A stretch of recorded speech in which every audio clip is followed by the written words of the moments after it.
So the Historic Preservation Commission's purpose is to recognize and protect Livermore's history by preserving the city's historic buildings and sites. The Commission's work includes designating historic properties that are important to Livermore's past, reviewing proposals for reuse and renovation of historic buildings and sites, awarding historic plaques, and recommending historic policy changes. The Commission, along with the city historian, assists in researching historic information and educating the public. Most recently, the Commission awarded several plaques to historic sites throughout the city, including ones for the Shononee Homestead and the Wagner Winery. In addition, the Commission recommended changes to Livermore's historic preservation program to better protect the city's history and heritage. For example, the HPC recommended adopting Livermore's first citywide context statement, citywide survey of all historic sites, and changes to the Historic Preservation Ordinance. The Commission remains committed to protecting Livermore's agrarian past and preserving our city's character while educating future generations about Livermore's heritage. Finally, I'd like to commemorate the service of Barbara Savoy, who passed away in June, soon after serving her last term on the Historic Preservation Commission. She was committed to honoring Livermore's history and served on the commission for many years. She was an integral part of our community and will be remembered for her kindness and generosity. Thank you.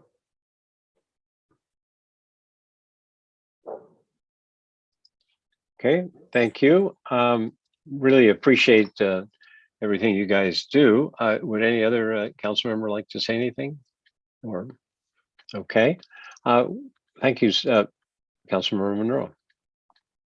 Sorry, I couldn't quite get my hand up in time. Could you say a few more words about the nature of the expansion of the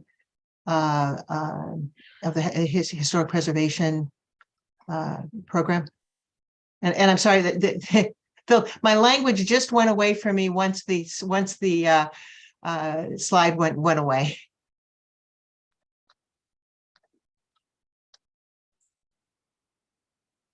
That makes sense? What I'm particularly interested in is the going back before Livermore. Are we expecting to include, for example,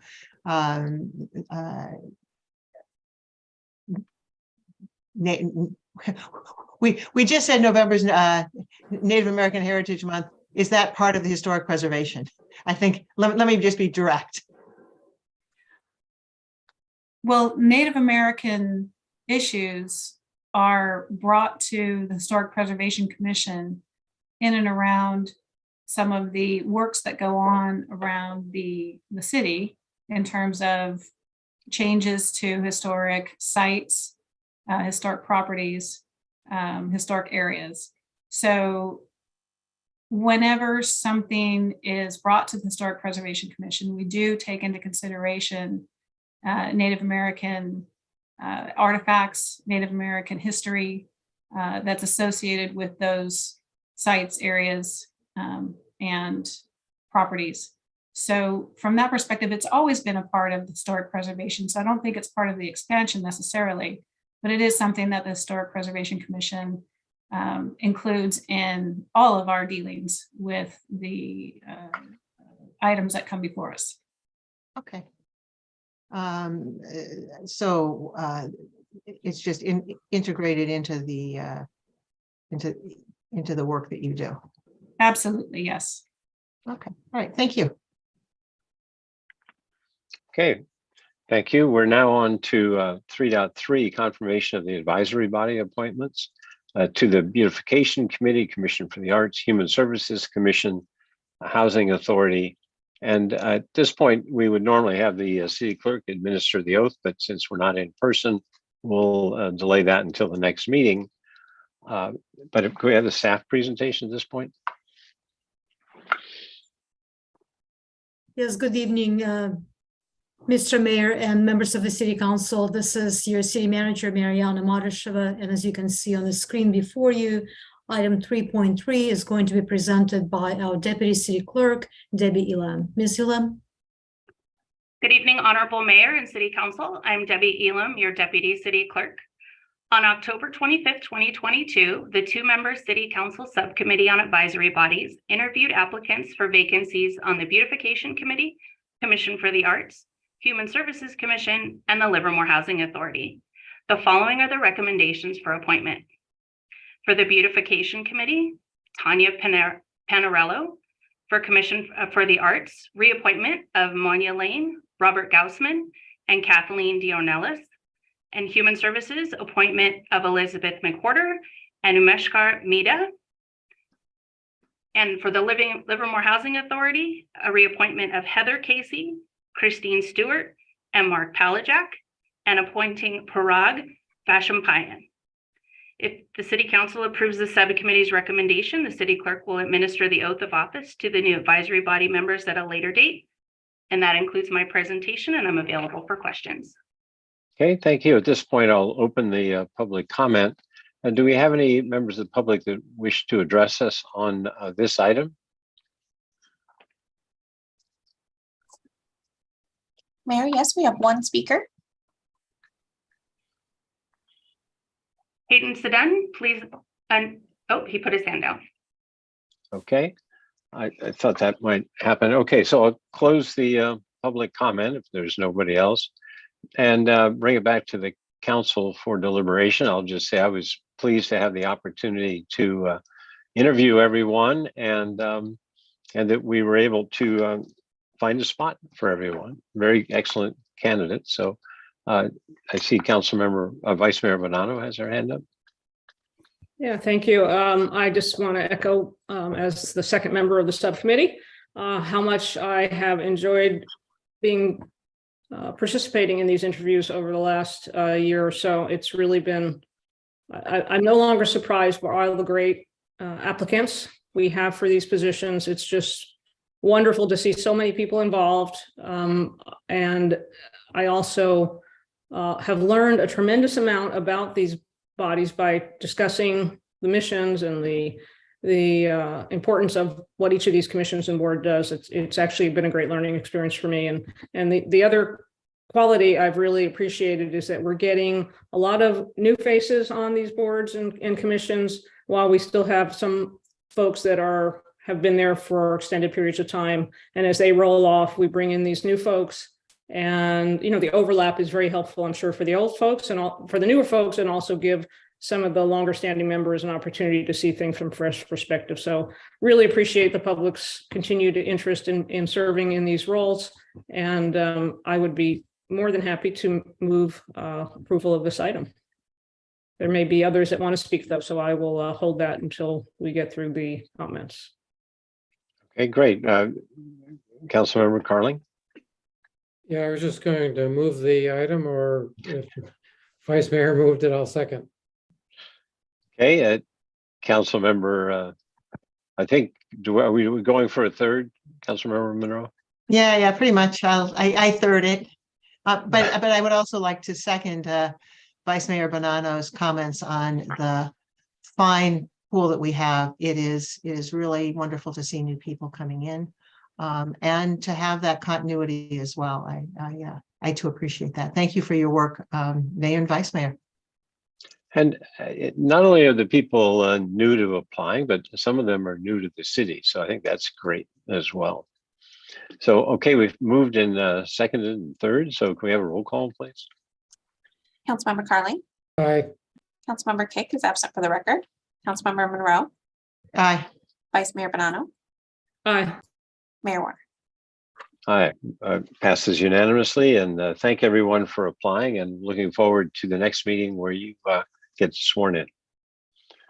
So we're now on to 3.4, a presentation from East Bay Community Energy, presented by JP Ross, Vice President of Local Development, Electrification and Innovation.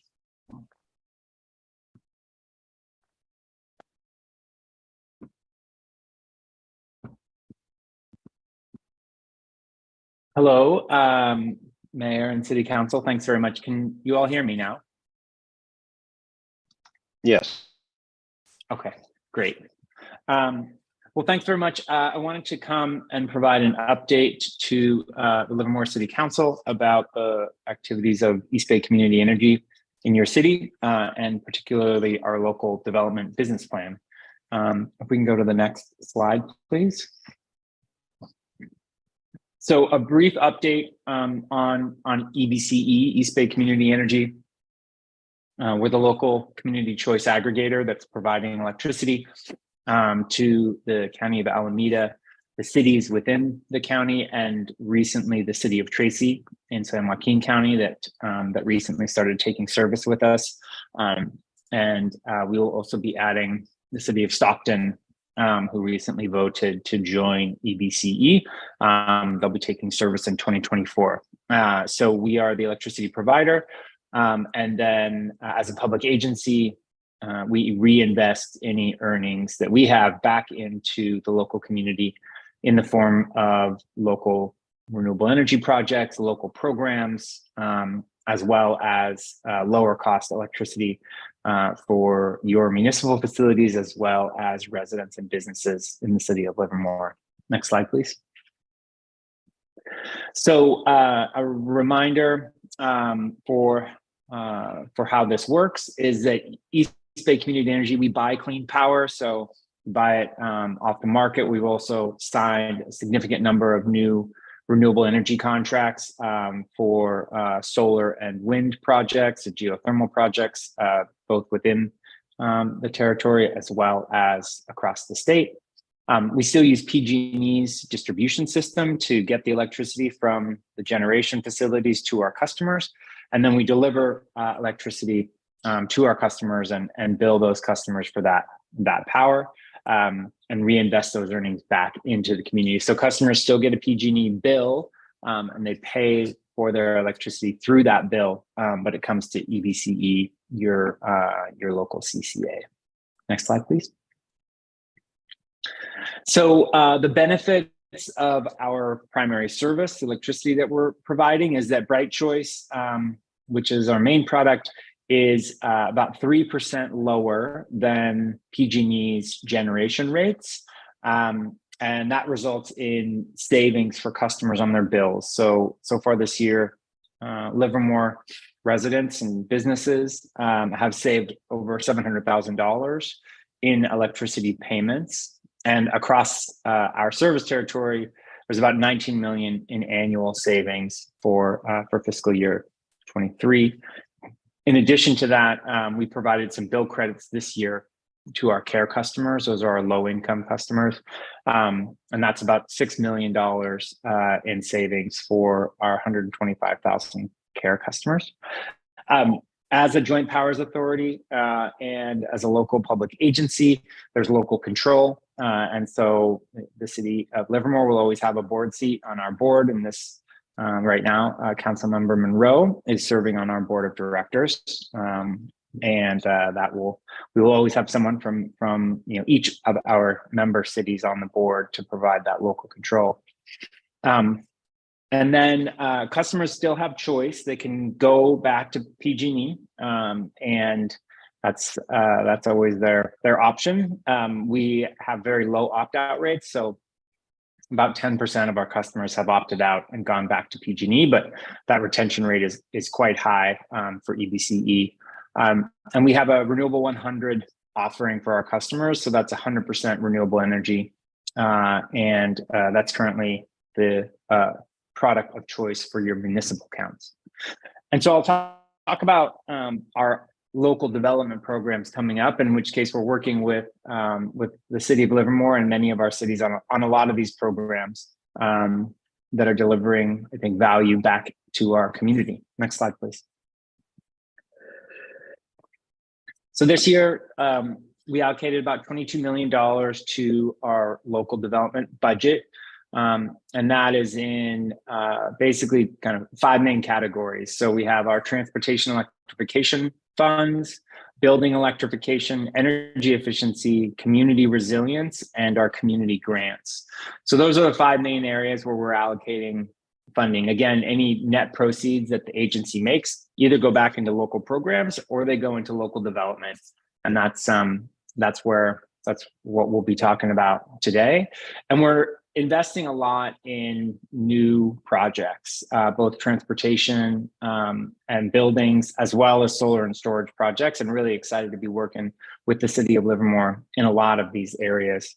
And we collaborate with our cities on programs across all of these categories of work. So you'll see these little green checks through the presentation, and that's really where we're really working with our cities in helping you all achieve climate action plans, as well as building local clean capacity. Next slide, please. So we've got a couple slides here on our charging infrastructure. Transportation electrification is the largest source of greenhouse gas emissions in the community. And so investing in transitioning transportation to clean electricity is really of paramount importance. So this year we put about $3 million into our clean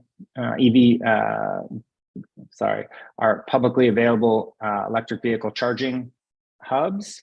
So we want to build about 40 to 50 of these hubs across the service territory and really build the region's densest network of publicly available fast charging infrastructure. About 47% of our residents are renters, which means they're going to have a hard time installing EV charging at their home if they don't own that home. So we want to make publicly available chargers ubiquitous across the county. We are working with the city of Livermore on one of these projects in your redevelopment project, which is very exciting. And you were a first mover in this space, collaborating with us to develop some EV charging projects. And so that's will be one of our first projects off the line. It's been great to work with staff as you do your downtown development project. And then we also have some funds for a municipal fleet charging as a service program. So over the last couple of years, we've provided municipal fleet technical assistance through a consultant. Livermore has gotten that, and that's to help basically build out a roadmap for electrifying your municipal fleets. And part and parcel of that is then helping you build the infrastructure in order to charge those fleets. So those blueprints really help identify when and how you can transition your vehicles to electric. And part of the offering that we're making available is we can build, own, and operate the charging infrastructure so that the funds you have can be used to buy electric vehicles as opposed to using your capital to also build the infrastructure. So that's something that we'll talk with your team about as you think about electrifying your fleets. Next slide, please. We also allocated budget this year to an e-mobility innovation fund for both passenger vehicles and micromobility. So we recently issued a low-cost debt program for zero-emission medium and heavy-duty goods movement projects. So the medium and heavy-duty electrification space is still quite immature, and accessing capital for these electrification projects can be challenging or expensive. And so we are offering $3 million in low-cost 10-year debt to developers of medium and heavy duty electrification projects that can be online by 2024. So we're currently reviewing proposals that have come in from that and looking to select one or multiple projects that can come online quickly. 2024 may seem like a long way out, but for some of these larger transportation electrification projects, the service planning and the permitting timelines can take a while. But we're excited to have an offer in the market and see what kinds of projects are being developed in our service territory in the medium and heavy duty space. We also put budget into a micromobility fund, $2 million in this fiscal year. And to execute on that, we recently issued a request for offers for an e-bike program. And that e-bike program will be both incentives and a lending program to help increase and accelerate the adoption of clean, healthy, fun transportation for our residents in the county. So we're really excited by that. We have $2 million for it. We'll plan to allocate $2 million in the next 2 fiscal years to make a pretty sizable program. The state of California recently created a $10 million incentive program for the whole state. So we're really excited to have a $6 million program just for Alameda County for electric bikes. And then lastly, we'll also be creating a program for accelerating EV adoption with an emphasis on our lower and moderate income customers. So that's something that we'll plan to release later on this year. Next slide, please.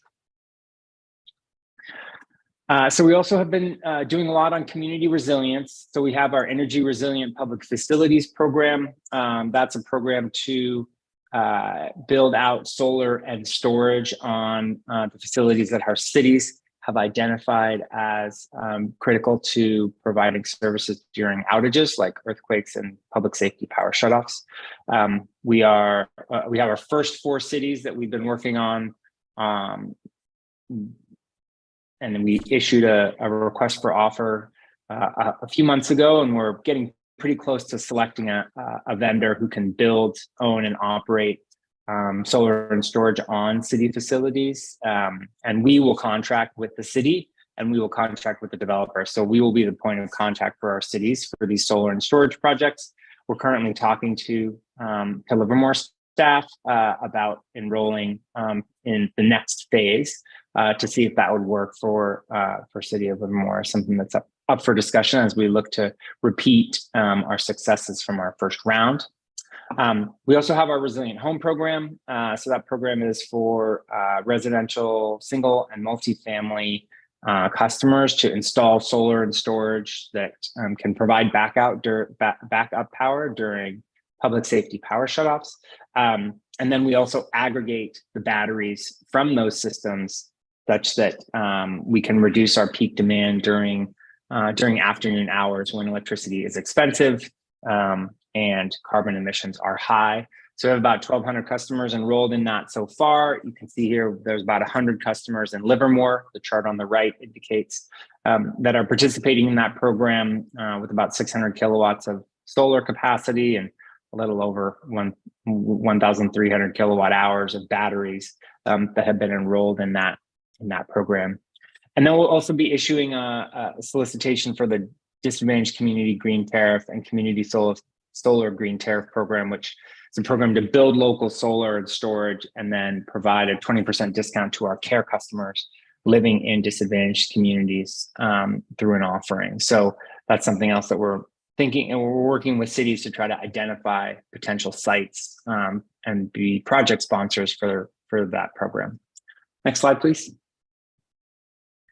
So we have our energy efficiency program that we'll be launching in March of next year. This is a program that we received PUC approval to run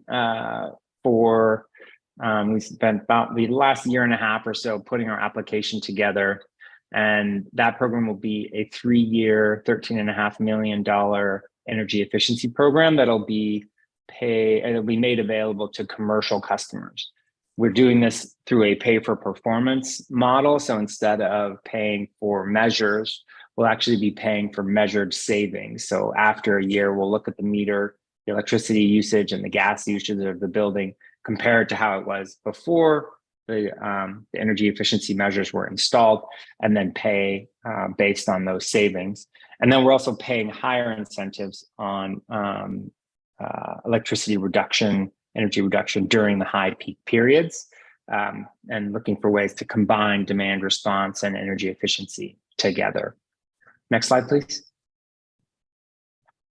We have our building electrification program. So we have a partnership with Block Power. The low moderate income electrification program is now called Healthy Homes.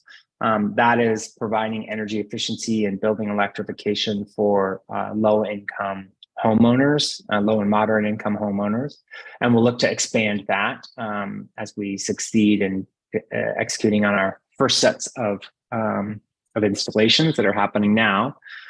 We're also investing in clean cooking. So induction is a fantastic technology. I know City Council Member Monroe has told me of her great experience with induction and induction cooking. So we now have a lending program that allows people to borrow cooktops for a month and see how they work, and understand kind of the value of clean cooking. It has more control, it's faster, doesn't heat up your kitchen. Though now in the cold winter months, I was standing right beside my gas stove and heating myself up tonight as we were cooking dinner. And it's amazing how much extra heat gas stoves create. So we're trying to kind of lead the way in transitioning to cleaner cooking. We're also going to be investing in a demonstration center, an induction demonstration center at our new headquarters that we'll be building out over the next year. And then we've also been providing municipal electrification technical assistance. So as cities have looked to electrify municipal buildings, we've got funding to kind of provide some technical assistance. And then we'll look to roll that into this building electrification credit enhancement. So we plan to make $2 million available to cities in the form of low interest loans to make electrification projects easier for you all to do.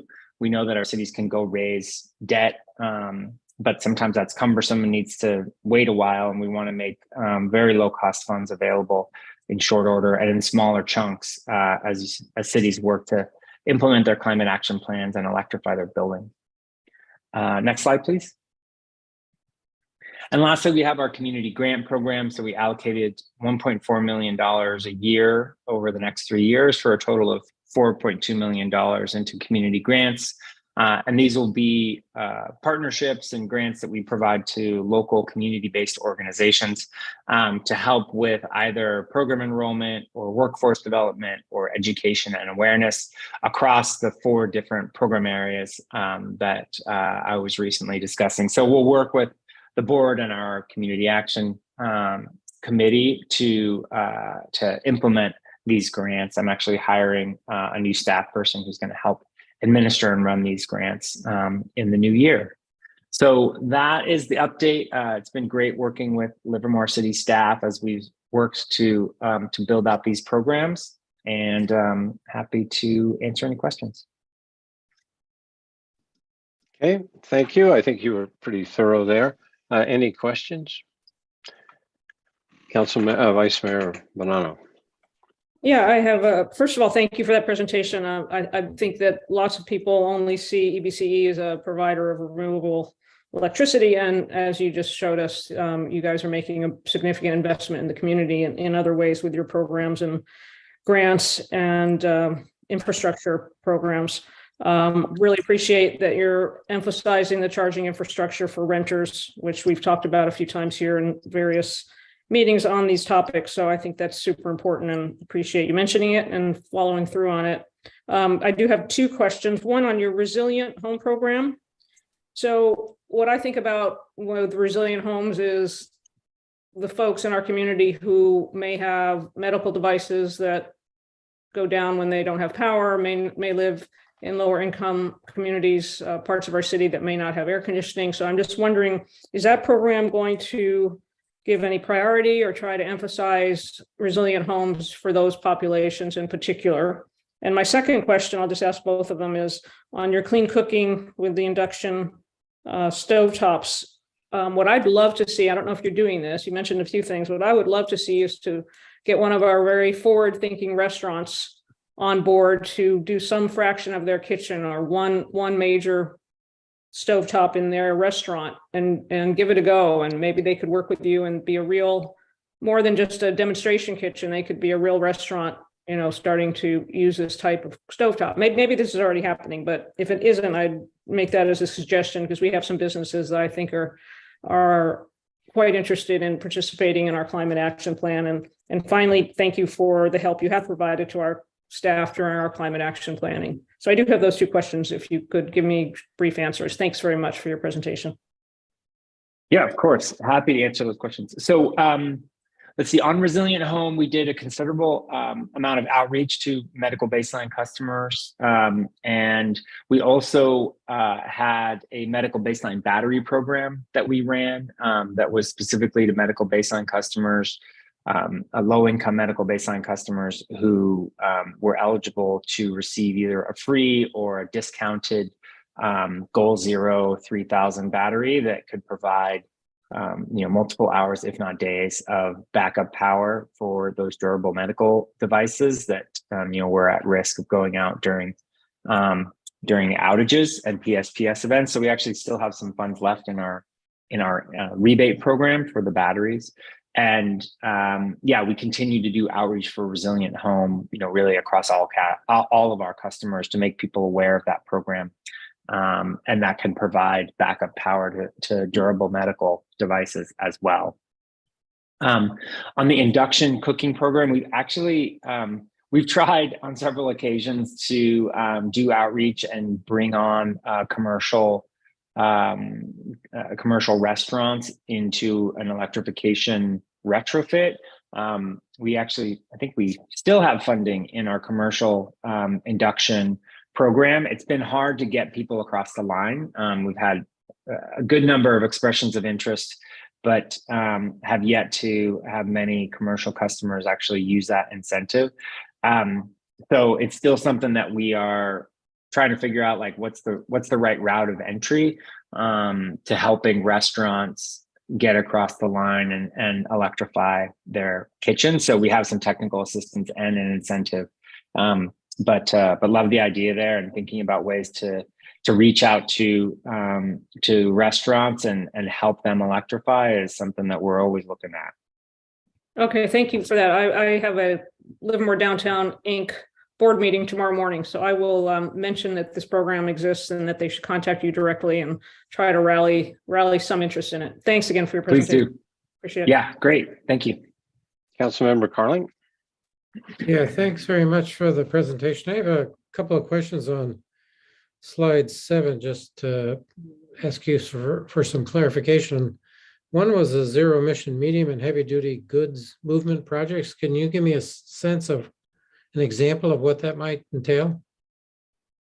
Sure. So the Alameda County is a transit hub. We have a lot of vehicles that are moving goods from the port to the Central Valley and beyond.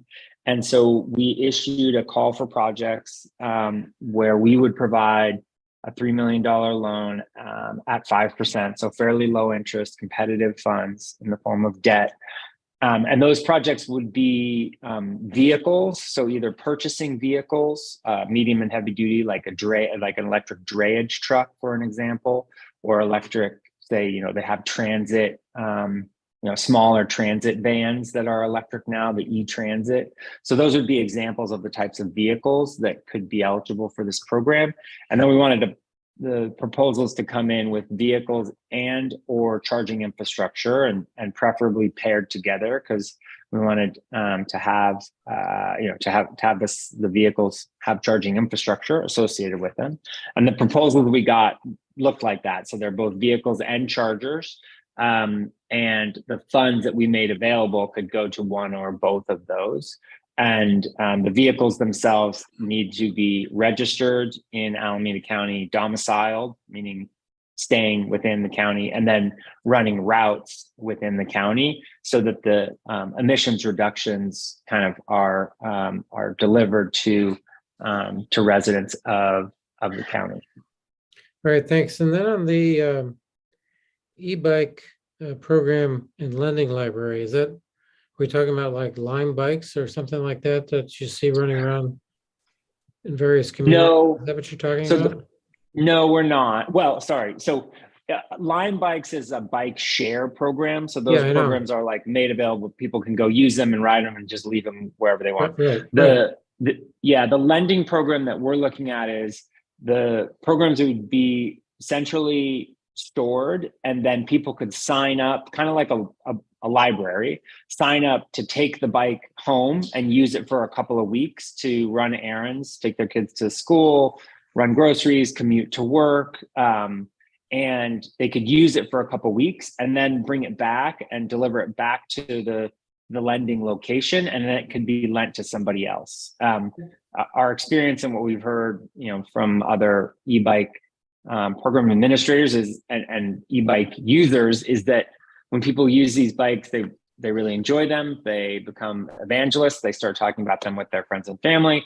And so having a lending program where people can borrow them for a couple of weeks, see how they can integrate it into their daily life, and then bring it back. Then hopefully spurs them to go buy a bike for themselves. And so this is not a bike share program, which is like the Lime bikes. This is a slightly different flavor that is not going to have bikes will be out and about, of course, but they won't just kind of be out and left around the city. Okay, thanks for that clarification. And our library, public library, maybe you already know this, does have a library of things where people can check out tools and so on, other things other than books. And yeah, maybe our head of our library division or department would be interested in participating in this lending of e-bikes and adding e-bikes to their library of things. Have you connected yet with our public library regarding this? We haven't on the e-bike program. We issued a kind of a competitive request for proposals. So we're expecting parties, nonprofits or for-profits, we're expecting proposals to come back with plans of how somebody would actually run a program like this. And part of that would be site identification and the types of locations where these bikes could be housed. And so we'll expect those proposals to come back. And then as we generally do, we work with anybody we're working with and think about how they could, connect with our city partners in making these programs, easier, more widely available. So appreciate that call out, and certainly we'll think about how we can integrate our cities into that process. All right, thanks again. Thank you. Councilmember Monroe. And I just want to say what a pleasure it is to once again. I'll be doing this again on Wednesday. It has really been a pleasure to be the representative. I never know how to report out on what EBCE does because the range is so great. So this is so. Thank you for exposing my colleagues to what I hear every month. And I do want to put a plug in for the usual, which is induction cooktops. Go for it, everybody. Okay, thank you. Okay, thank you. We're on to 3.5, update on the drought and water conservation.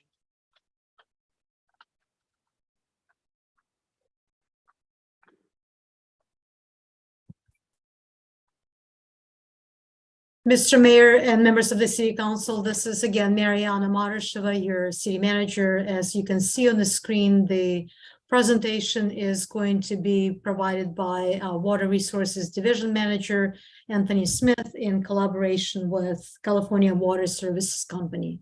Mr. Smith? Thank you, Mariana. Again, this is Anthony Smith, your Water Resources Division Manager. Tonight, I'm going to give a brief update on the drought and the city's response. So just as a quick reminder, again, the city has two water providers here in town, one being the city itself, Livermore Municipal Water. We cover the eastern side of town and the northwest corner, and the other, the central part, is covered by Cal Water. And they will be following up after my brief presentation. So just a quick history on the drought. So in September 2021, Zone 7 declared a water shortage. The City Council followed right after that, enacting our water shortage contingency plan and also water conservation rates. So the city has two main avenues of response to the drought, one as a water user and then one as a regulator.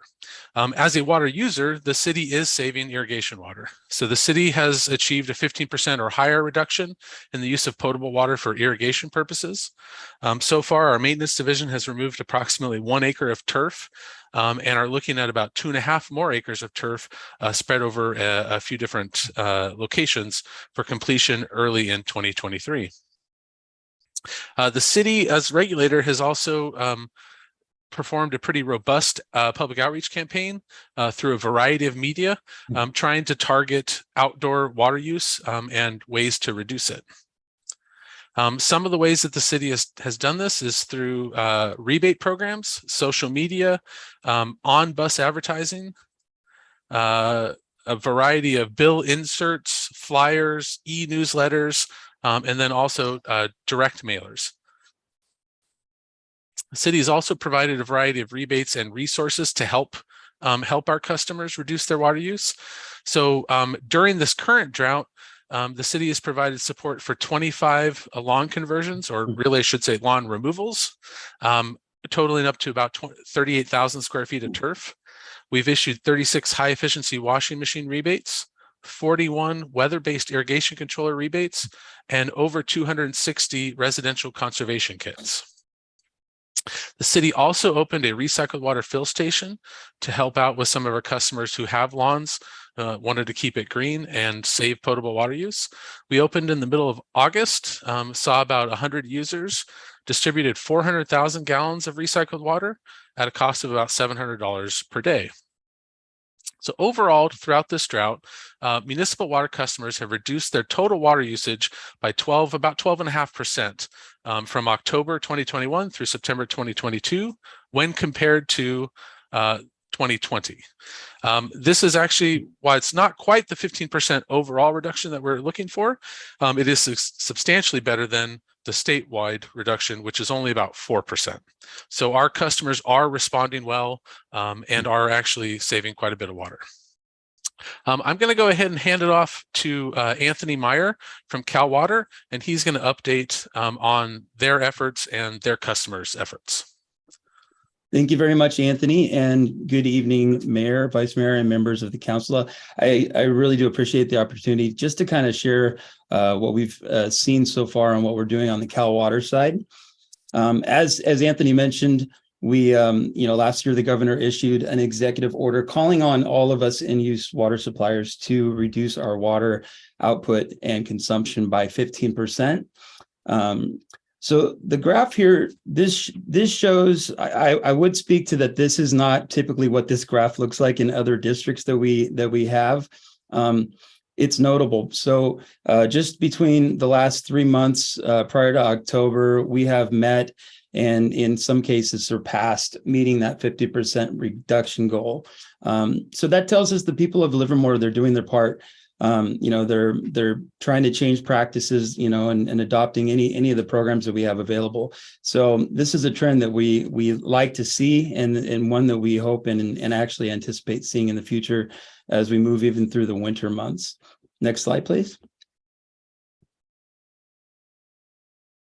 So one of the things I felt was valuable to point out, so we have a measurement for water use that we refer to as GPCD. It's gallons per capita daily. Basically what that is that's the average amount of water used by one per person per day in a given area. So typically when we're looking at like a 10-year span historically in an area like Livermore, where at the top here we can see that there has been population growth, typically our gallons per capita day measurement will mirror that to some degree. But in fact, if we look back, historically in Livermore, we're actually seeing, even though there has been a population increase, we're still seeing that gallons per capita daily number trend in a downwards pattern. So, I mean, that tells us that over a longer period of time, this is not just the result of, systematic every once in a while, like having drought restrictions and things like that, but these are long-term practices that people are adapting and making part of their everyday life that have a long-lasting effect with regard to conserving water and water use reduction. Next slide, please. So one of the cool things, and I don't want to bore you too much with data, I can be a bit of a geek with this stuff, but the data is what tells us if we are moving in the right direction. One of the cool case studies that we've recently been doing is we've been able to see an exact direct correlation between an uptick in conservation program engagement with our customers and immediately in the months thereafter, a significant reduction in water use. So just over the last year, we've rolled out a very robust series of rebate programs. In many cases, we've doubled the amount of rebates for particular programs. And in the months directly after, throughout the course of this last year, that's when we've really started to see those significant reductions take place. So it shows us that the programs work. Obviously, it's a matter of outreach and making sure that people are aware of what's available to them, but it is working. So I just wanted to highlight that. Next slide, please. So I did want to highlight two of the programs that we have rolled out over the last year that have been met just with amazing open arms. And we've seen a lot of engagement with the people that live in Livermore. One in particular is our Smart Landscape Tune-Up program. Kind of in a nutshell, what this program looks like is we have partnered with two landscape contractors that service the area, and a customer can go on our website. They can sign up in just a couple of minutes. And what's going to happen is the landscape contractor will then reach out to the customer and schedule an appointment to come out to their home or business. And when they get there, they're going to be doing a very thorough, in-depth evaluation of their existing irrigation system. This is key because, like Anthony pointed out, the largest amount of domestic water use is applied towards outdoor use and primarily irrigation. So we put a lot of emphasis on outdoor programs because that's where we're going to see the most result. Once they come out to this customer's home or business, they're going to do a thorough evaluation. They're going to look for broken lines, any equipment that's outdated. They're going to identify any type of water saving opportunities that are there. But instead of just giving a laundry list or a honey-do list to the customer of things that they should do, we're actually taking it a step further. And after we approve those items, they schedule a second appointment. They come out to that home or business and they perform all of those installations, upgrades, and repairs completely free to them as a customer. So they do all the work, they send us the bill, and we pick up the tab. So as you can imagine, this has become quite a popular program since we first rolled it out.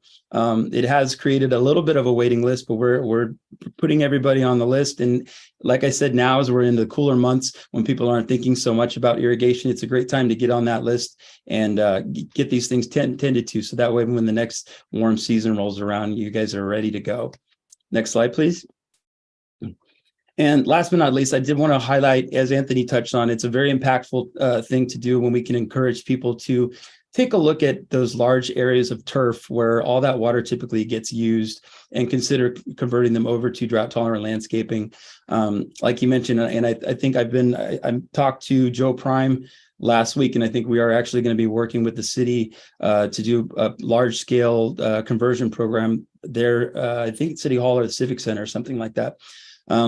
So with that, just because the state has kind of issued a top-down ban on the watering of non-functional, what's deemed as non-functional turf for commercial landscape, we've upped the rebate amount for that from $3 a square foot to $5 a square foot currently, just to try to incentivize people, converting those types of landscapes over. Next slide, please.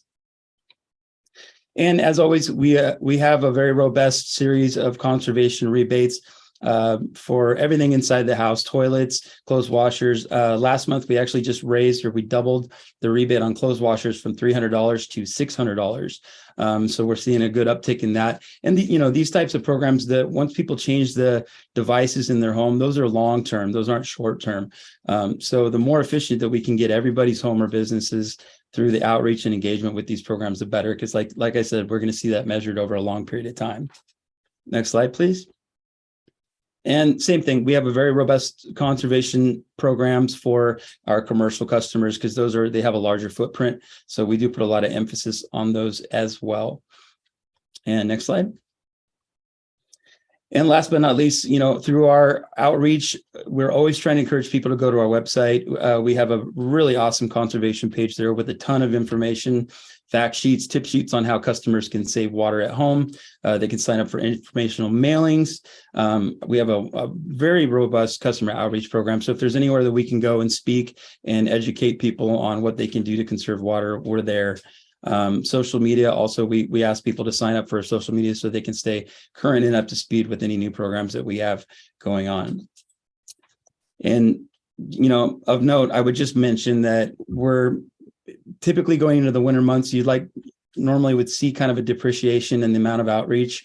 We're going to keep that ball rolling. We want to keep the momentum going into the months when people aren't particularly thinking so much about conservation, because every drop of water that we can bank during these cooler months is going to be more water that we have at our disposal, when we move back into the warmer months. So with that, I thank you for your time, and I will kick it back to Anthony. All right, thanks, Anthony. That concludes our presentation, and we're happy to answer any questions that you may have. Well, let's say thank you. Good to see great progress. Any council member have any comments, questions? I don't see any, so thank you. We're now on to 3.6, Livermore Airport development and hangar waitlist policy. Honorable Mayor, members of the City Council, this is once again your City Manager, Mariana Marasheva. Our last update this evening, item 3.6, as you can see on the screen, is going to be presented by Acting Airport Manager Sean Moran. Mr. Moran? Thank you and good evening, Honorable Mayor and members of the City Council. This is Sean Moran, your Acting Airport Manager, with a brief update on two policies that we have going on here at the Livermore Municipal Airport. The first policy that we're working on is revisions to our airport hangar waitlist, specifically for our large box hangars. So those are hangars that are 60 feet by 60 feet in size. The current policy right now that was adopted by the Airport Commission in 2007 and revised twice in 2010 and 2020 places a lot of emphasis on a prioritization point system for individuals or entities wishing to be placed on a wait list in order to be selected for a hangar to rent here. We, as airport staff and city staff, took a look at the policy back in 2021 and basically saw that some of the policy did have some risk to the city in terms of subjectivity in nature. So we engaged with a consultant to study a lot of hangar waitlist policies that are at airports throughout the country and see what is going to be industry standard. And what we saw is that majority of those airports use a chronological order system based on application submittal date. So looking at some revisions and drafts to our hangar waitlist policy, what we're looking at is honoring our current applicants' position in line, so their due process based on when they receive their points and their allocations, and then future applicants will be going down chronologically after that. The policy is also engaging discussion with Airport Commission and members of the airport community on our supply versus demand for all of our hangars. And industry-wide, there is a lot of demand for hangar space at airports of equivalent size, such here as Livermore. We're also looking at updating current lease rates and fees to help manage the waitlist processes for those that wish to apply for large box hangars, as well as any other subsequent hangars that we have in our inventory. We are proposing to bring the revised policy to our Airport Commission for review and adoption in early of 2023. And there will be availability for public review through our Airport Commission and other avenues online. The next policy that we are working on right now is our airport development policy. And right now we do have a moratorium in effect for any proposed and future development applications while we do work through this policy. The current policy was not identified or adopted by any members of our advisory body or city council, and is not consistent with industry standards, nor does it align with some of our other city policies in respect to working with planning or other agencies when an application is brought through for submittal, consideration, and ultimate development. So what we're looking at right now is making some revisions to that policy. We have engaged with a consultant to align a policy that is going to be, again, consistent with industry standards. We'll be able to follow and work in tandem with other city agencies, such as planning, as well as city council, when we bring developments and leases to your decision and adoption. And we will be providing a lot of public input for this policy so that members of the community can have, voice their decisions and voice their suggestions on what they think should be developed and implemented here at their local municipal airport. And we do have a timeline right now. And in early December, we're going to be presenting the latest draft and amendment to the development policy to our Airport Commission. And then from December 5th to February 5th, there will be an opportunity for the public to comment online through the airport's website, as well as links to the city. And then ultimately, a final version will go to City Council in March for a final adoption. That concludes my presentation, and I'm happy to answer any questions. Okay, thank you. Councilmember Carling. Yeah, thanks very much, Sean. I just some questions about the wait list. So what's this turnover rate annually? I mean, how many hangars become available? on Hanger average? turnover depends on the size of our hangars. Right now, our small T hangars, those are the smallest hangars that we have. That wait list is rotating about 6 to 8 months. When we look at our large box hangars, again, those 60 by 60s, that's 10 to 12 years of a turnover.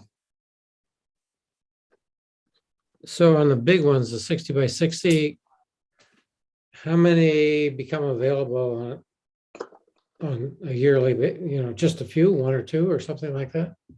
Sometimes none. It was last year in 2021, we did have 3 that had turned over due to an entity that was giving up 3 of their hangars. So we were able to process 3 through last year. But in a normal year, we do not see the turnover in any of those hangars. Those are our most coveted hangars to be held onto. So how many 60 by 60 hangars are there? We have 27. And how about the small ones? How many of those do you have? We have just over 200. Okay, great. Thank you very much. Okay, and thank you. I've got a couple of comments on this, following up on what Councilmember Carling said. You said that you're going to honor the current wait list, place in line, but you just told us it's going to take 10 to 12 years to clear for the large box hangars. So I don't think that actually is going to work. And the other thing is that I think you also mentioned you're looking at price. And so what you have here is a situation of rationing.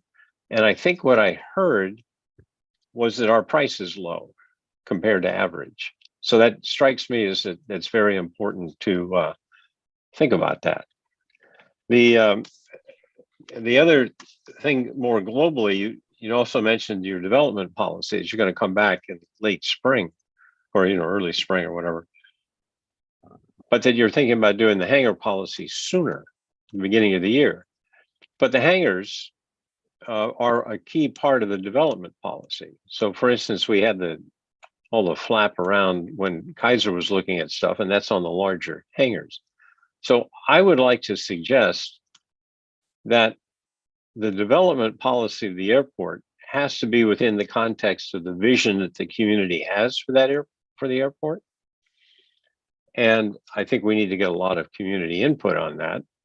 I think that once we decide what the vision is, then we have to think about what kind of tenants meet that vision, and in particular, tenants that business model is compatible with our voluntary restraint hours is very important. And then we should get that kind of explicitly thought about in the vision. And then once you think about the vision and then the tenants, then you think about what kind of hangars we need.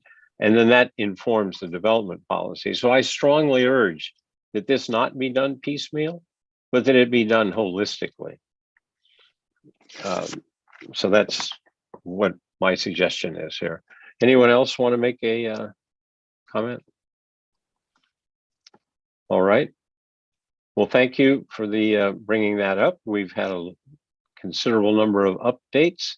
So now we're on to Citizens Forum, where the community can update us on their thinking.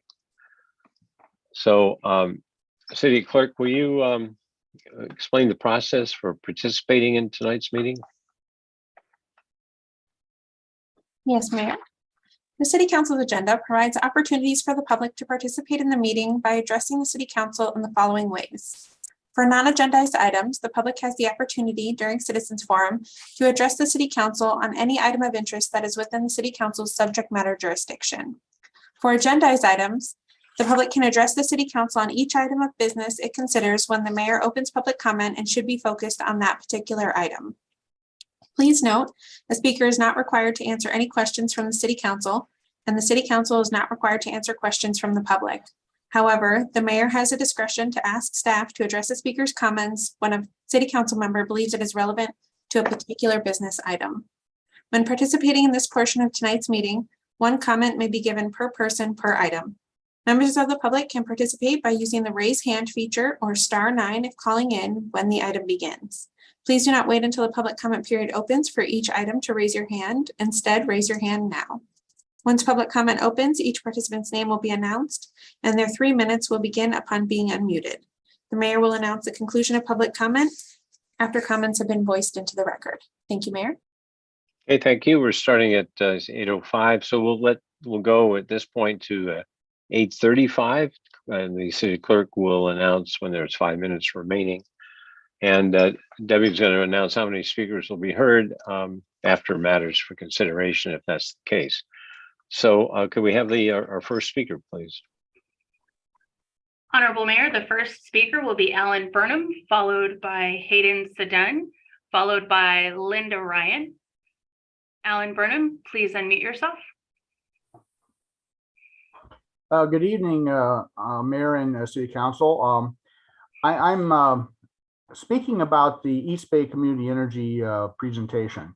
Let me start out by saying we have induction cooking and really like it. We've supported the installation of solar power and nonprofits, and I support the solar energy project north of Livermore. But I get concerned with the cavalier use of clean energy, which is political jargon and not really a good reflection of the fact that all energy sources have environmental downsides. I'll mention the killing of the raptors of the windmills, and there's opposition to a new nickel mine in Minnesota, which is needed for renewable energy projects. And I also expressed my concern about the proposal to the Children's Hospital asthma program. I understand from talking to one of you that it's not quite as ridiculous as it might seem on the surface, but I think that was a not a good thing to consider compared to other pressing needs more in line with the core business. And I'm also concerned about the fact that East Bay Community Energy rejected the nuclear power component to their portfolio, and without really a discussion of the cost implications or the climate implications. Again, that was a political decision, not a technical decision in my view. So those are my comments, that I think the East Bay Community Energy, for all of its benefits, actually has some transparency issues which need to be addressed. Thank you. The next speaker is Hayden Sedun, followed by Linda Ryan, followed by Kenneth Doe. Hayden Sedun, please unmute yourself. All right, good evening, Mayor Warner and City Council members. I have two things I wish to address to you tonight. First, a big thank you to everyone who voted in last week's midterm elections. And though ballots are still being counted here in Alameda County, I am deeply discouraged by the low voter turnout we saw last week. Democracy only works when everyone participates, and it's at its best when all voters are educated when they submit their ballot. We can do better and must do better. However, there are some bright spots. As the youngest person to appear on the ballot this year, I would be remiss not to mention the record number of Gen Z and millennial voters nationwide. Come January, Congress will seat its first Gen Z member, and many Gen Z people across the country will join state legislatures and local government bodies. Young people pay attention more than people think or want to believe. Young people are getting involved in record numbers. Young people deliver the midterms, and young people will deliver the future.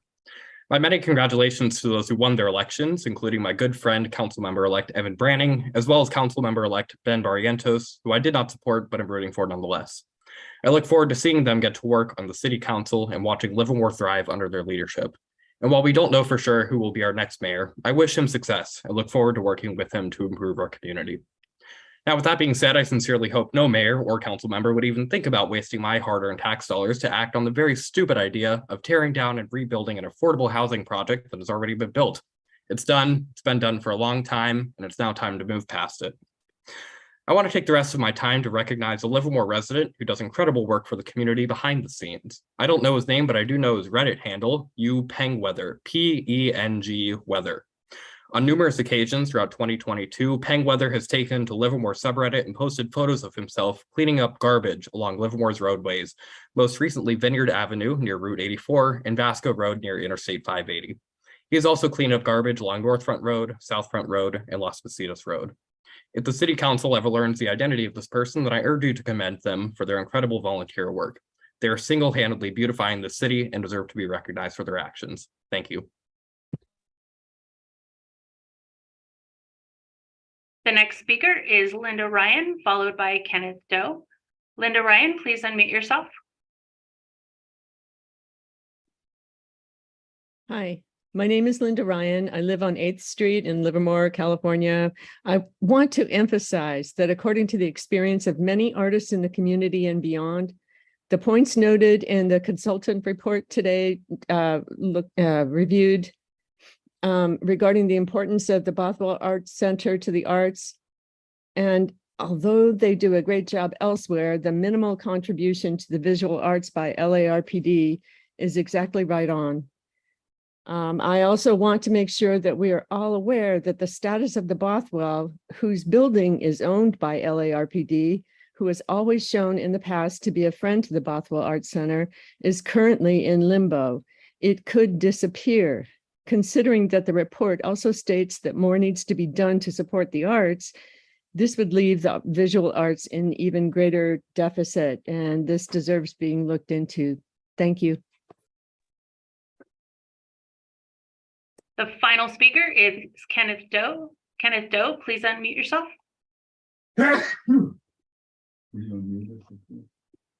Yeah.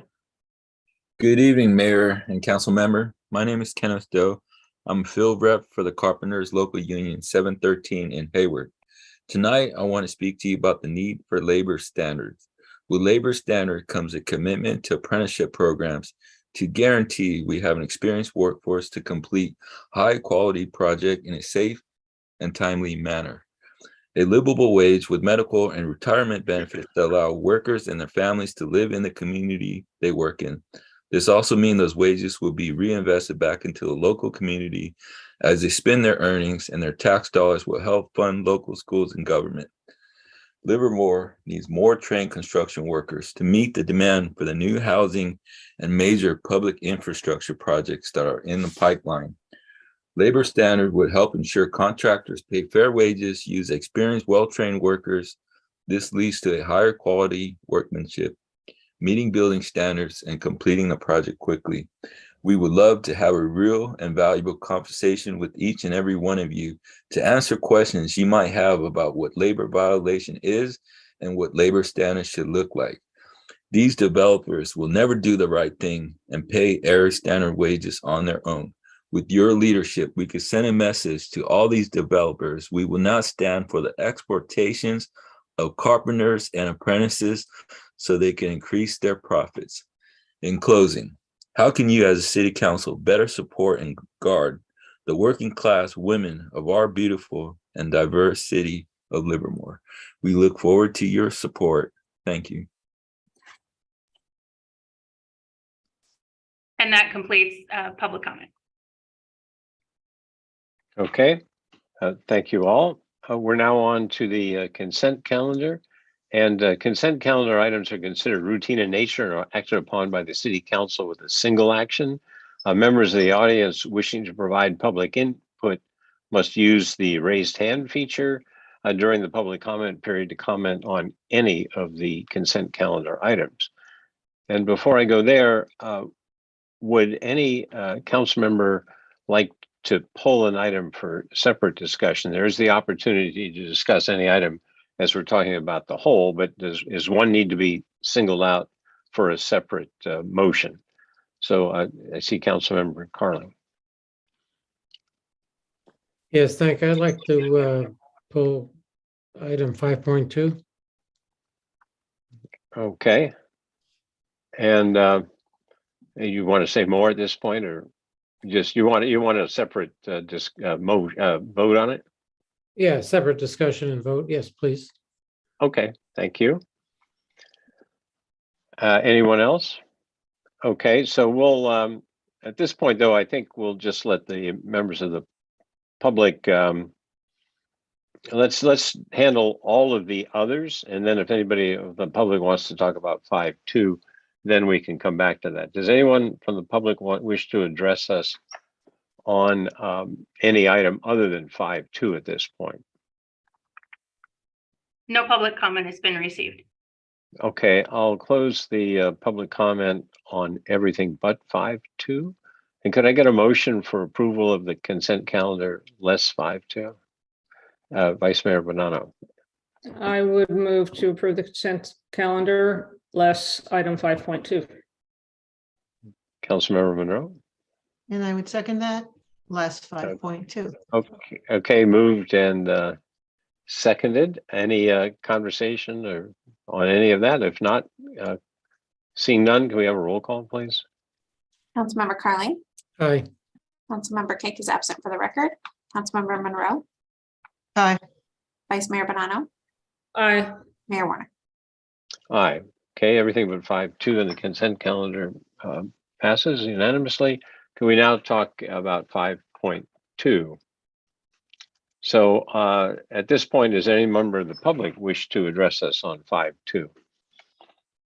Honorable Mayor, we do have a speaker, Alan Burnham. Please unmute yourself. Again, Mayor and City Council, this is Alan Burnham. My opinion is that the East Avenue Plan study is not well formulated and it's very expensive for what is actually being accomplished. There are some safety improvements for pedestrian crossings that are fairly obvious and could be implemented without this. So I'm not quite sure what the additional hundreds of thousands of dollars adds to that. I also note that there was an unrealistic discussion of reducing East Avenue to one through lane in both directions, which was a thorough waste of money, in my opinion. And if something like that went in front of the city voters, it would be voted down unanimous, well, not unanimously, but certainly by a landslide. So I believe that there are other parallel paths for bikes that should be considered, and that's not really part of what they're doing. So it's not really looking at the problem holistically. The real issue, of course, is the schools there, both East Avenue and Livermore Avenue. And so when the study talks about the average daily trips, it's really not addressing the main problem. And I'll merely say that I was coming back from Junction Avenue School tutoring and could not get through Maple Avenue because there's a left turn and people wanted to go into Cowboy Alley, which was touted as the way of reducing congestion around the Livermore High School.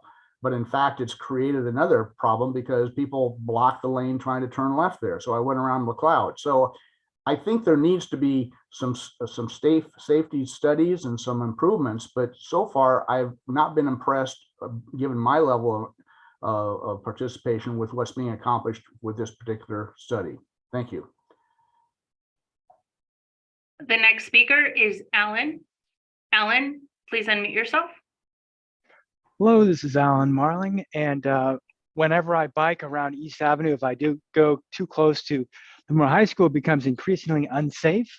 So it is important that we do something, otherwise there's not really a safe place for Livermore, for people to bike on that street.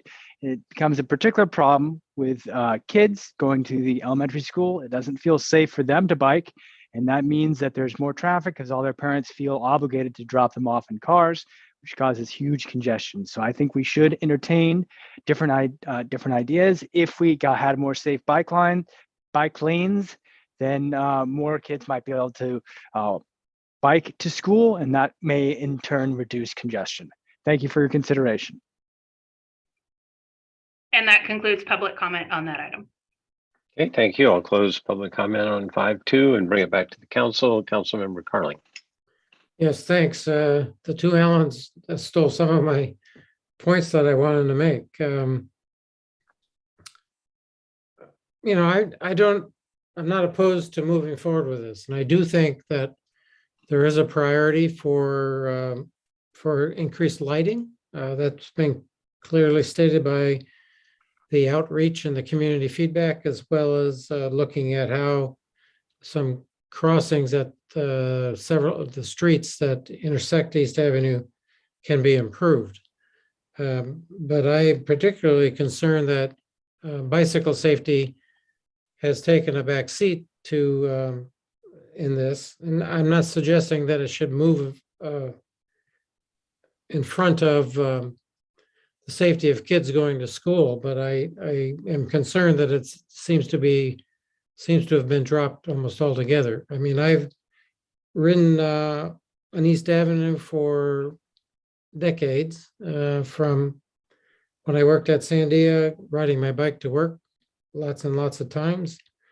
And even now, on my bike riding during the week, the bike lanes on East Avenue go from reasonable to zero. And I don't quite understand why we can't have bike lanes even where parking is permitted. I mean, there are plenty of other streets in this community that have painted bike lanes and there's still parking allowed alongside the street. I know that, to Mr. Burnham's point, that if you tried to reduce East Avenue from 4 to 2, that we'd get enormous blowback. I mean, we've already gotten a lot of criticism just for the even considering that. So I'm not suggesting we take away parking at this point, but I guess I'd like to have some reasonable expectation that bicycle safety and additional bike lane improvements would be considered sooner rather than later after we finish this particular evaluation of the intersections that are proposed in the staff report. So thanks for the opportunity for expressing my point of view, and I appreciate the comments from Mr. Burnham and Mr. Marling. Thank you. Councilmember Monroe. Well, I would support going forward on this. I wanted to speak just to the whole project, and because frankly, I have 2 council meetings left after this one, and this whole project started at the beginning of my term, and it started as the spur for it was the tragic death of a young woman. And that led to rethinking this. But every time we approach this street, which has, as I've said before, at least has a whole bunch of stakeholders, one of those groups of stakeholders gets upset because you should forgive the change of metaphor, their ox is being gored. I know we don't have any oxes. Maybe it's their car that's being gored by a bicycle or vice versa. I don't know. Pick your metaphor. I'm enormously frustrated, though, that after 4 years, effectively, where we are is having the same arguments. We have not come together with the stakeholders talking to each other. We're still talking across each other. We have not managed to make places where we could be developing community. We could be, we have not managed to do that. So I am really happy that we are making some small progress. But I would just urge all of the different people, the bicyclists and the people who walk and the people who bike and the park and the people who commute and the people who go to school. Can we just work together on this and figure out how to not say my ox is being gored? That's really all I have.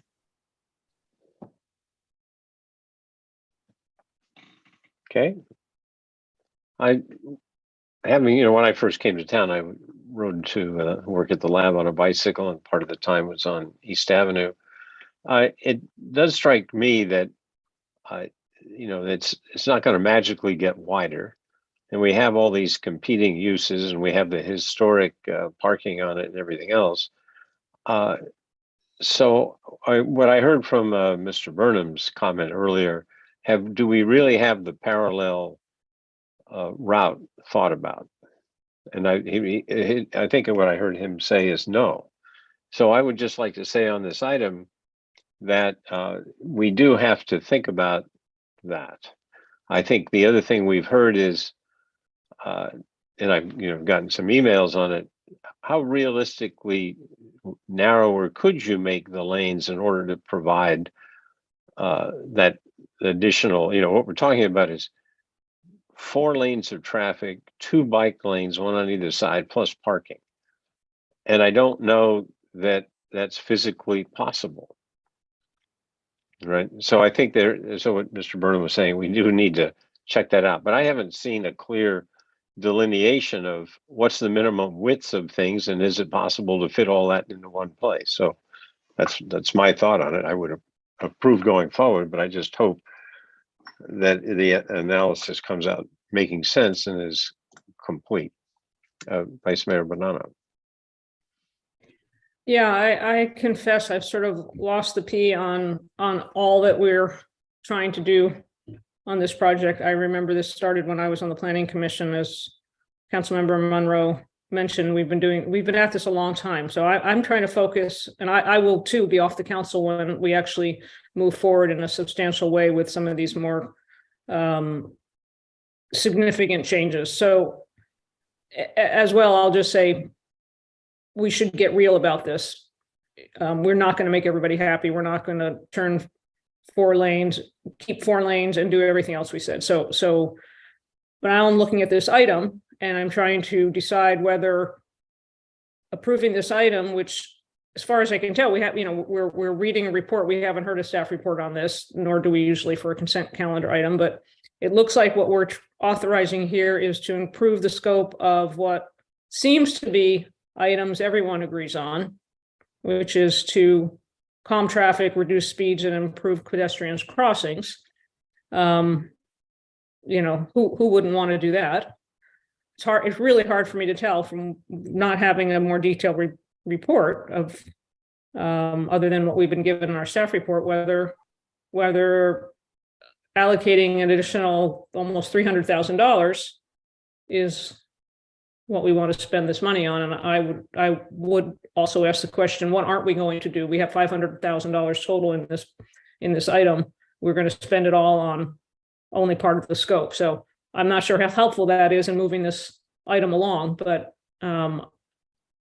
I would support it if, as what I'm reading here suggests, we're going to make improvements that we all agree on to first order, but a serious study about what we do going forward on this project is what I would also recommend. So I would, that sounds good. I think you've just prompted me to want to ask staff, have they heard all of us speak? Did they get any clarity out of what we said? And if we approve this, what's staff's impression of what will happen? Mr. Mayor and members of the City Council, this is your City Manager, Mariana Marasheva. We heard you loud and clear. We understand your concerns. I also will share with you that it's been a few weeks since we updated you through weekly updates on this project. We will share another update on the next steps in this Friday's email report that we typically provide to you. But again, I wanted to assure you that we heard you loud and clear on your concerns with regards to the overall project, including bike lane improvements. Okay, thank you. At this point, is there any further discussion? If not, could we have a motion? I'll move approval. second, Okay, any further discussion? Moved and seconded. If not, roll call, please. Councilmember Carney, Aye.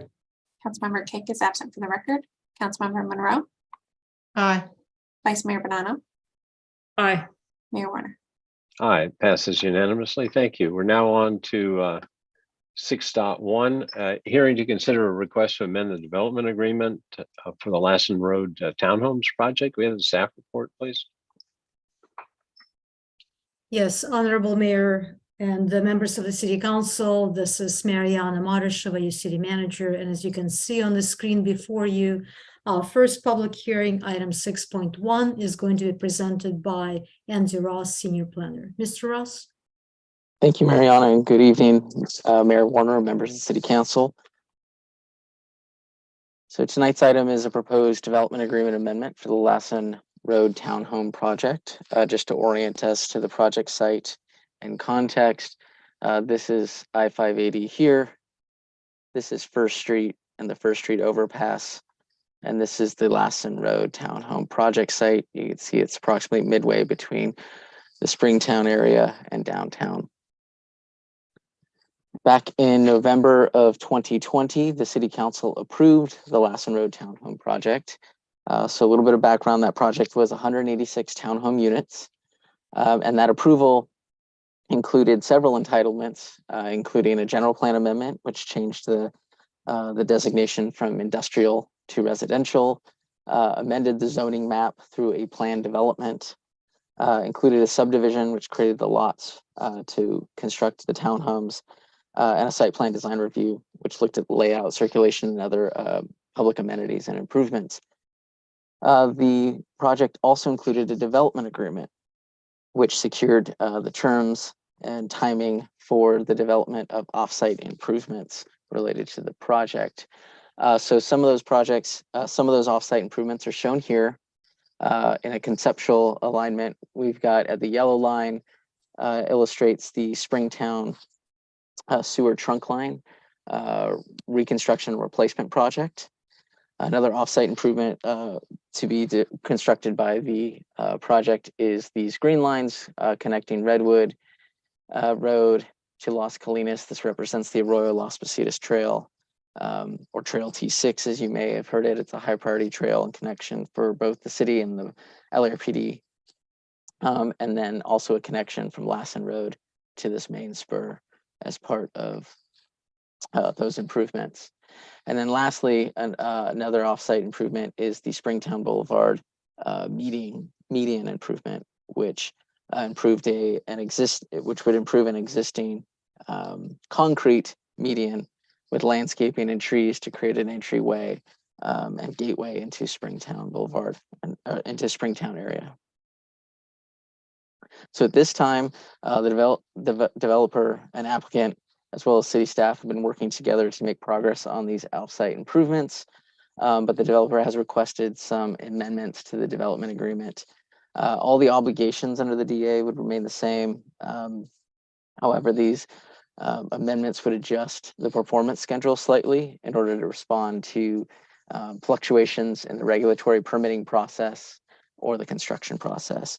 And this is done through financial security, where the developer would provide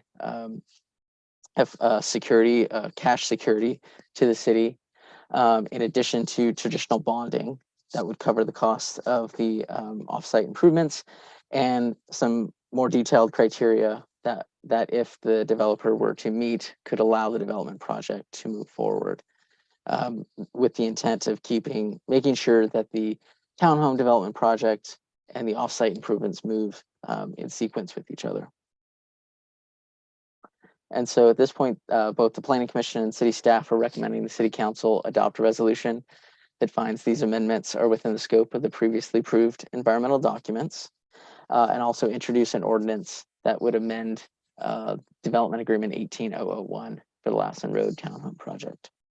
And that concludes staff's presentation. John Revels, the applicant, is available. Both he and staff are available for any questions you might have. Thank you.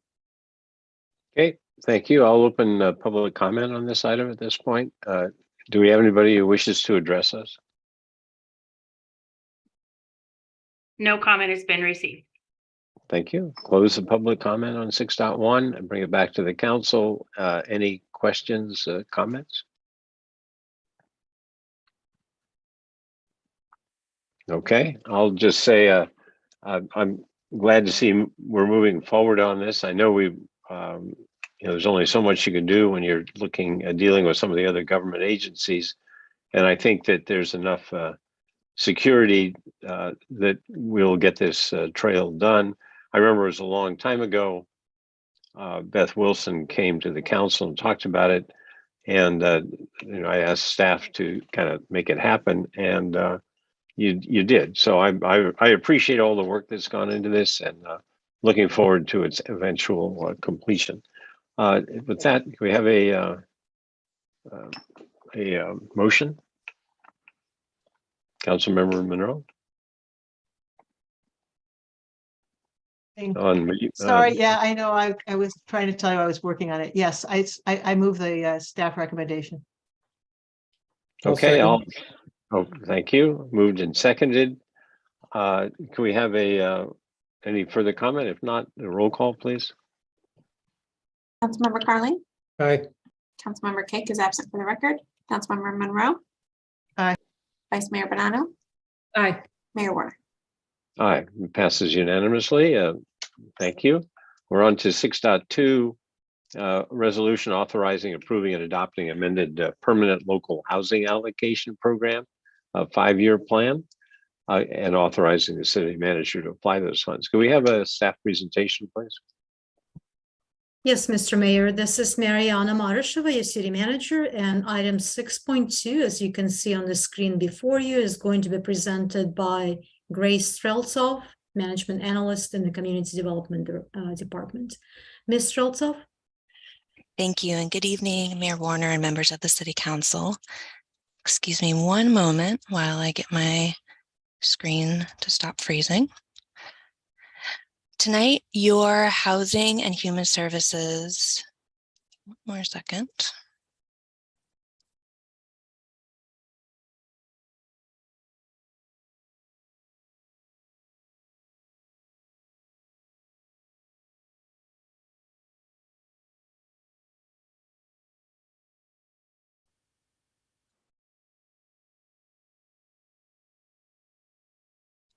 Mr. Mayor and members of the City Council, we apologize for technical difficulties.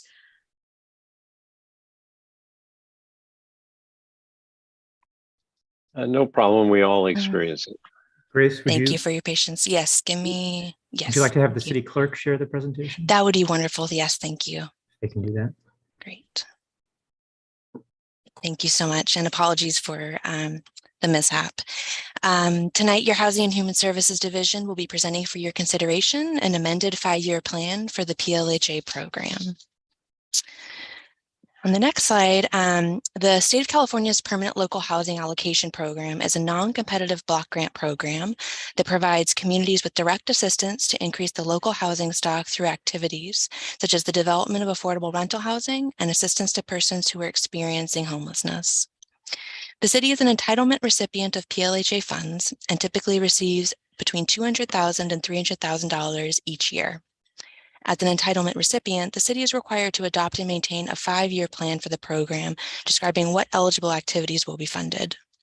The state's guidelines for the PLHA program also require a public hearing to consider the adoption or amendment of a jurisdiction's PLHA plan. On November 23rd, 2020, the City Council approved a 5-year PLHA plan that included support for 2 projects. The first, presented on the next slide, is a rehabilitation and expansion program for shared housing units serving extremely low-income and special needs populations. Supportive shared housing is where nonprofit organizations own and operate housing, typically single-family homes, for residents with special needs, and each resident has their own locked bedroom with shared kitchen and bedroom facilities. For decades, the city of Livermore has been a champion of this model, creating affordable homes that allow residents to live independently, work, and volunteer in their communities.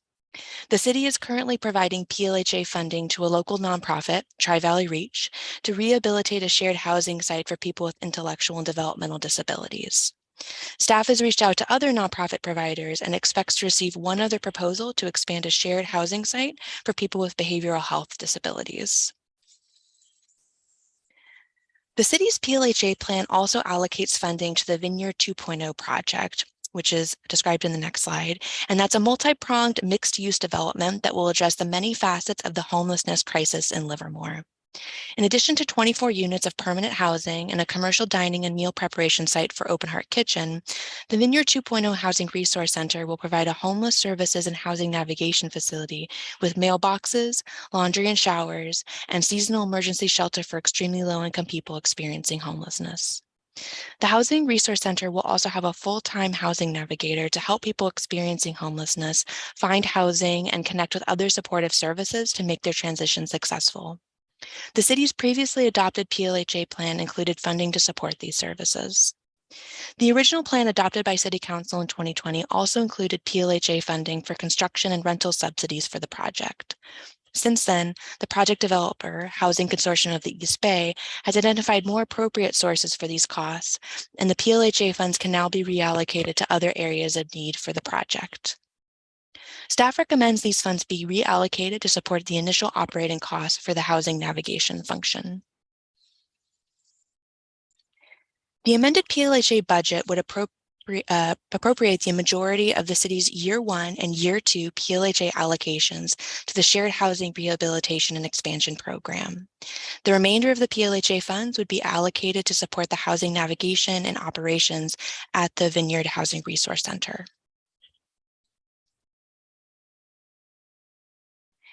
In accordance with state requirements, staff recommends the City Council adopt a resolution approving the amended PLHA 5-year plan, which is attached as Exhibit A to the resolution, and reflects support for shared housing projects and the Vineyard 2.0 Housing Resource Center.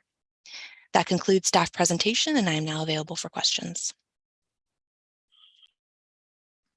Okay, thank you. I'll open it up now for a public comment and bring it back. Do we have any members of the public that wishes to address us on this? Honorable Mayor, we do. Darren Lowndes, please unmute yourself. Thank you.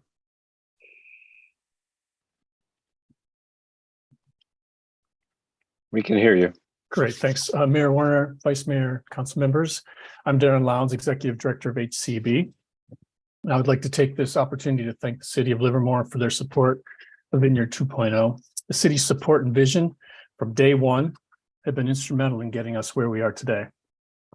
I'm here to voice my support for the resolution authorizing, approving, and adopting an amended PLHA program 5-year plan. The proposed plan will provide valuable funding for operating costs for the Resource Center, emergency shelter, and fund a housing navigator position at Vineyard. The Resource Center will support scores of our unhoused neighbors, providing valuable resources, services during the day, and a warm, dry space to sleep in the winter months. Thanks for your support for Vineyard in the past, present, and the future. That's all. Thank you. Okay. Is any other member of the public? No, sir. That concludes public Okay. comment. Okay, I'll close public comment on this item and bring it back to the council. I'll just say thank you so much for all you do and getting this project going, and others. So I see, let's see, Councilmember Carling. Yes, thanks. I wanted to congratulate Mr. Lowndes on securing the additional funds so that it gives us the opportunity to amend the plan and provide operating costs moving forward. So I'm very enthusiastic about this and support it wholeheartedly. So again, congratulations to Mr. Lowndes and the project. Okay. Vice Mayor Bonanno. Yeah, I'll just echo what Councilmember Carling said, and just as everybody knows, or most people know, that getting it built is one thing, making sure it operates successfully is really the hard part, and this will help get that going a great deal. So, and also just wanted to thank our human services staff who do so much good work. A small team that does just a tremendous amount for the community, and really appreciate the presentation and what that team does consistently for us in the community. Thanks. Okay, thank you. Councilmember Monroe. Well, I can say, is this the second time I've gone and me third? What I'd like to do, if it's all right, is to not call for the question, make the motion for staff recommendation. Is that okay, or do you want to say something first? Oh, no, that's fine. Is there a second? I'll second. Okay, moved and seconded. I'll just say this is really great. And, you know, I would just like to second what Vice Mayor Bonanno said about operating funds. And that's, excuse me, that's a key. And so, as Councilmember Carling said, it's great that they were able to find additional ones so we could reallocate. So, and then we have to figure out how to do the year after that. So we can vote now. Councilmember Carling. Aye. Councilmember Kick is absent for the record. Councilmember Monroe. Aye. Vice Mayor Bonanno. Aye. Mayor Warner. Aye, passes unanimously. As I said earlier, 6.3 was moved to 1128. We're on to 7.1, discussion and direction regarding the Livermore Cultural Arts Vision entitled. So if we have the staff presentation, please. Yes, Honorable Mayor, members of the City Council, this is your City Manager, Mariana Marasheva.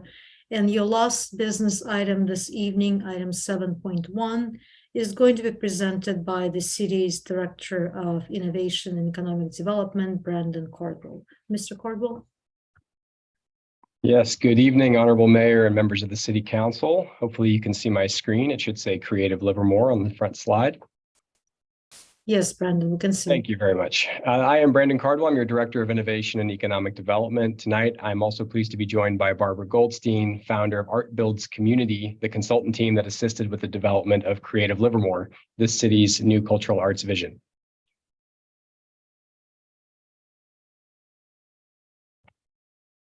So a bit of history on how we got here. In 2007, the council adopted Arts Alive, the cultural arts plan, which I'll discuss a little bit more in detail in a moment, is the precursor to the document you'll be receiving tonight.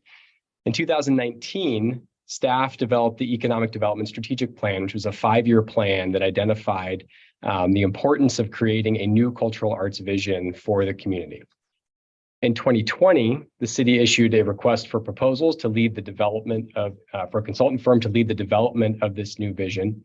And in 2021, Art Builds Community was selected and commenced work on developing Creative Livermore.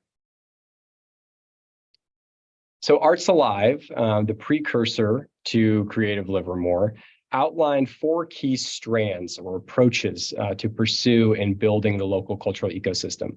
The first was promotion of a unique sense of place, including a cultural district and development of new facilities. The second, to ensure visibility and vitality of cultural arts organizations, artists, and educators. Third, support a diverse range of publicly accessible options. And 4, provide long-term sustainable funding sources. Some of these themes will return to you in the cultural arts vision when we get down into to that document. Arts Alive succeeded even despite the tough economic times of the Great Recession in several of these efforts, including the creation of a downtown arts district, the development of the Bankhead Theater, adoption of a public art requirement in our municipal code, and developing funding sources for the Arts Grant Program, which is now administered by the Commission for the Arts.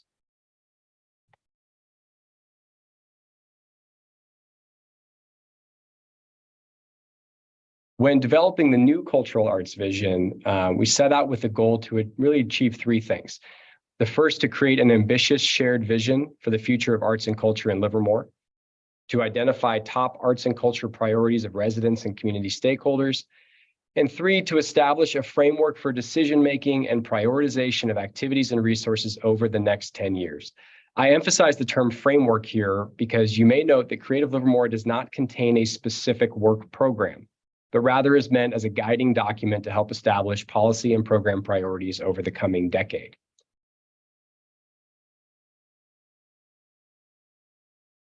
Development of Creative Livermore began with a research and benchmarking phase in spring of 2021, followed by outreach and public engagement through the fall and summer of that year. The report outline, including the vision, mission, and goals we'll discuss in a bit, was developed over the winter of 2022, and we now bring this completed framework to you tonight. I'm going to briefly touch on the outreach process before getting into the key findings. And there's much more information in the report about the various outreach activities, of which there were many. As you can see here, there were a number of different approaches and forums for conducting the community outreach. 212 survey submissions were received by our consultant team and staff, 168 comments on Co-Urbanize, which is a platform for collecting community input. 9 community engagement pop-ups were held, and 6 focus groups or public meetings.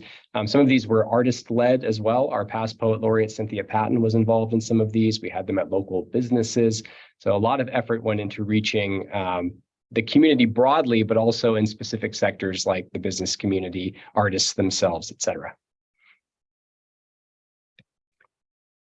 There was also a benchmarking process that was completed to evaluate Livermore's local cultural ecosystem compared with our neighboring cities, as well as other cities which have attributes that we may wish to emulate. Some of the cities in the other category here are very recognizable for their local arts and culture ecosystems. So we looked at both our neighboring communities and some aspirational communities. The result of this research and benchmarking process is 3 key findings about Livermore's cultural arts ecosystem. The first is that Livermore is a local arts center with an active creative community and a variety of cultural venues where one can experience the arts. 2 is Livermore has limited opportunities for youth and families to participate in arts activities that are diverse, accessible, and free to all. And 3, Livermore will require stronger support systems for creative producers, including increased affordable production space for the arts to sustain and grow its cultural ecosystem, reflecting on a comment we heard during Citizens Forum this evening.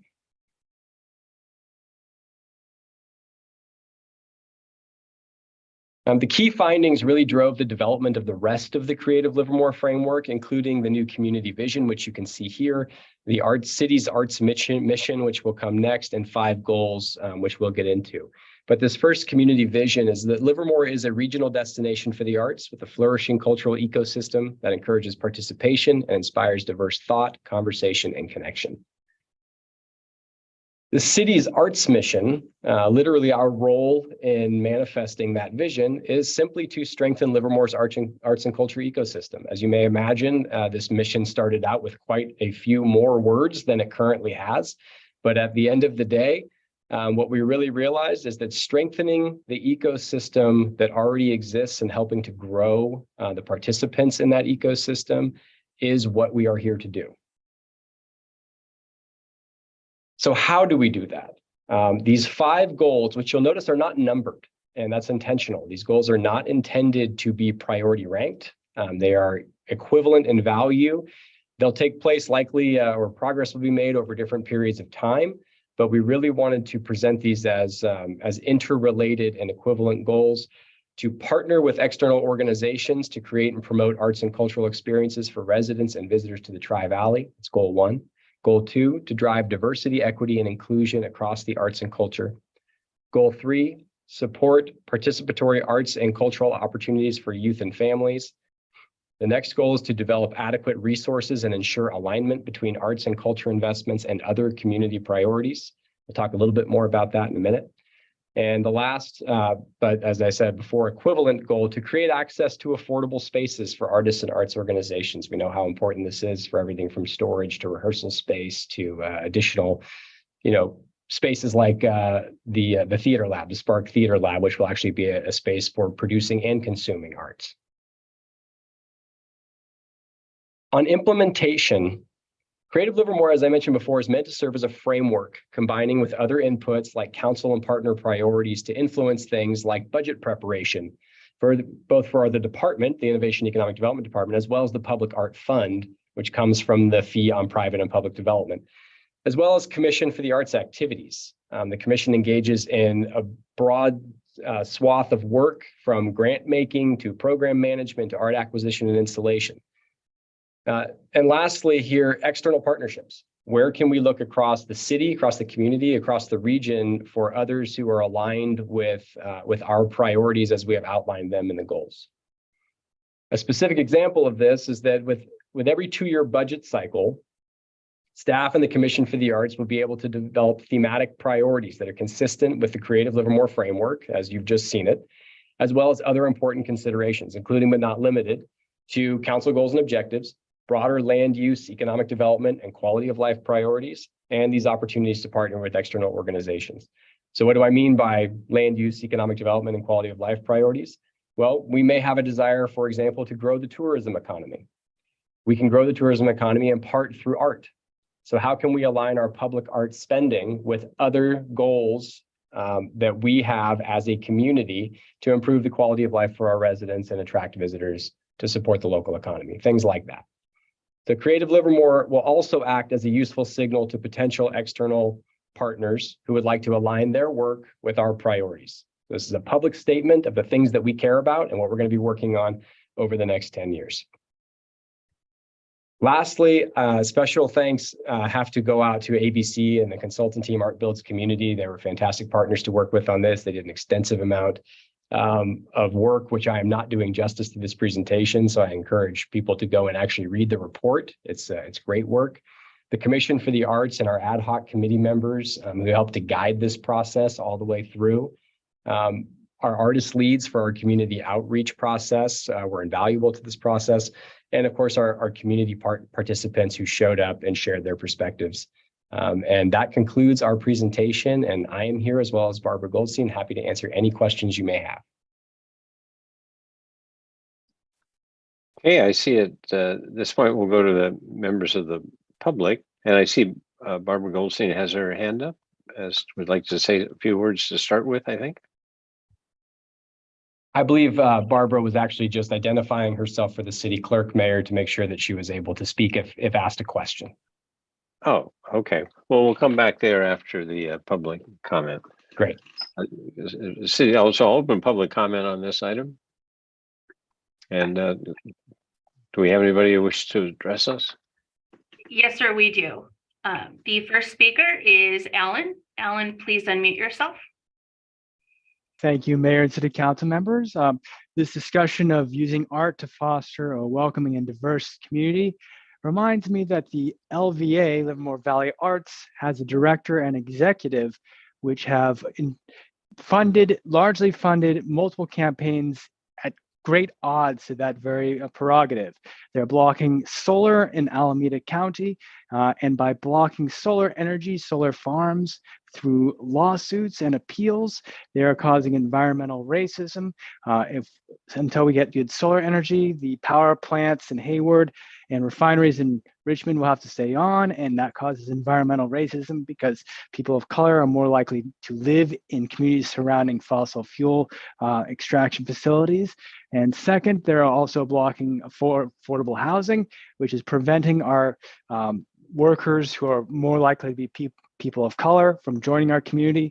So again, Livermore Valley Arts is directly opposed to their own stated goals of increasing diversity, and they're opposed to the ecosystem of diverse ecosystem we're trying to foster. So I hope that the City Council will not support them directly or indirectly until they resolve this hypocrisy within their organization. Again, that's confined, most comments are confined to Livermore Valley Arts. The next speaker is Alan Burnham, followed by Beth Trepner, followed by Lisa Tromovich. Alan Burnham, please unmute yourself. Yeah, thank you, Mayor and City Council. This was a very good report, and certainly appreciate the scope of it. I come because I'm very concerned about the issue of infrastructural support for the arts and actually also sciences, Quest Science Center. A lot of these that support is in the old Nob Hills Center, which is going to be demolished here in a few years, and basically there's no good place for them to go. I'm very concerned about LARPD having essentially control over the Bothwell. When they took over control of the barn, they basically kicked all the artists out. And I don't have very much confidence that LARPD is a viable partner in trying to promote the arts. So that needs to be addressed. I also noticed from my own experience in terms of the building that we had downtown for a reduced rate is that when people talk about affordable art space, what they mean is almost free. And I will contrast this, the support of space in Livermore compared to the Dublin, which is just opening, starting this construction on a $12 million cultural arts center. And I would hope that Livermore could be at least as good as Dublin in this sort of thing. And I think the other thing that I would like to point out, when it comes to mutual goals in a partnership means it's not just one party saying, this is what we want to do, will you help support it?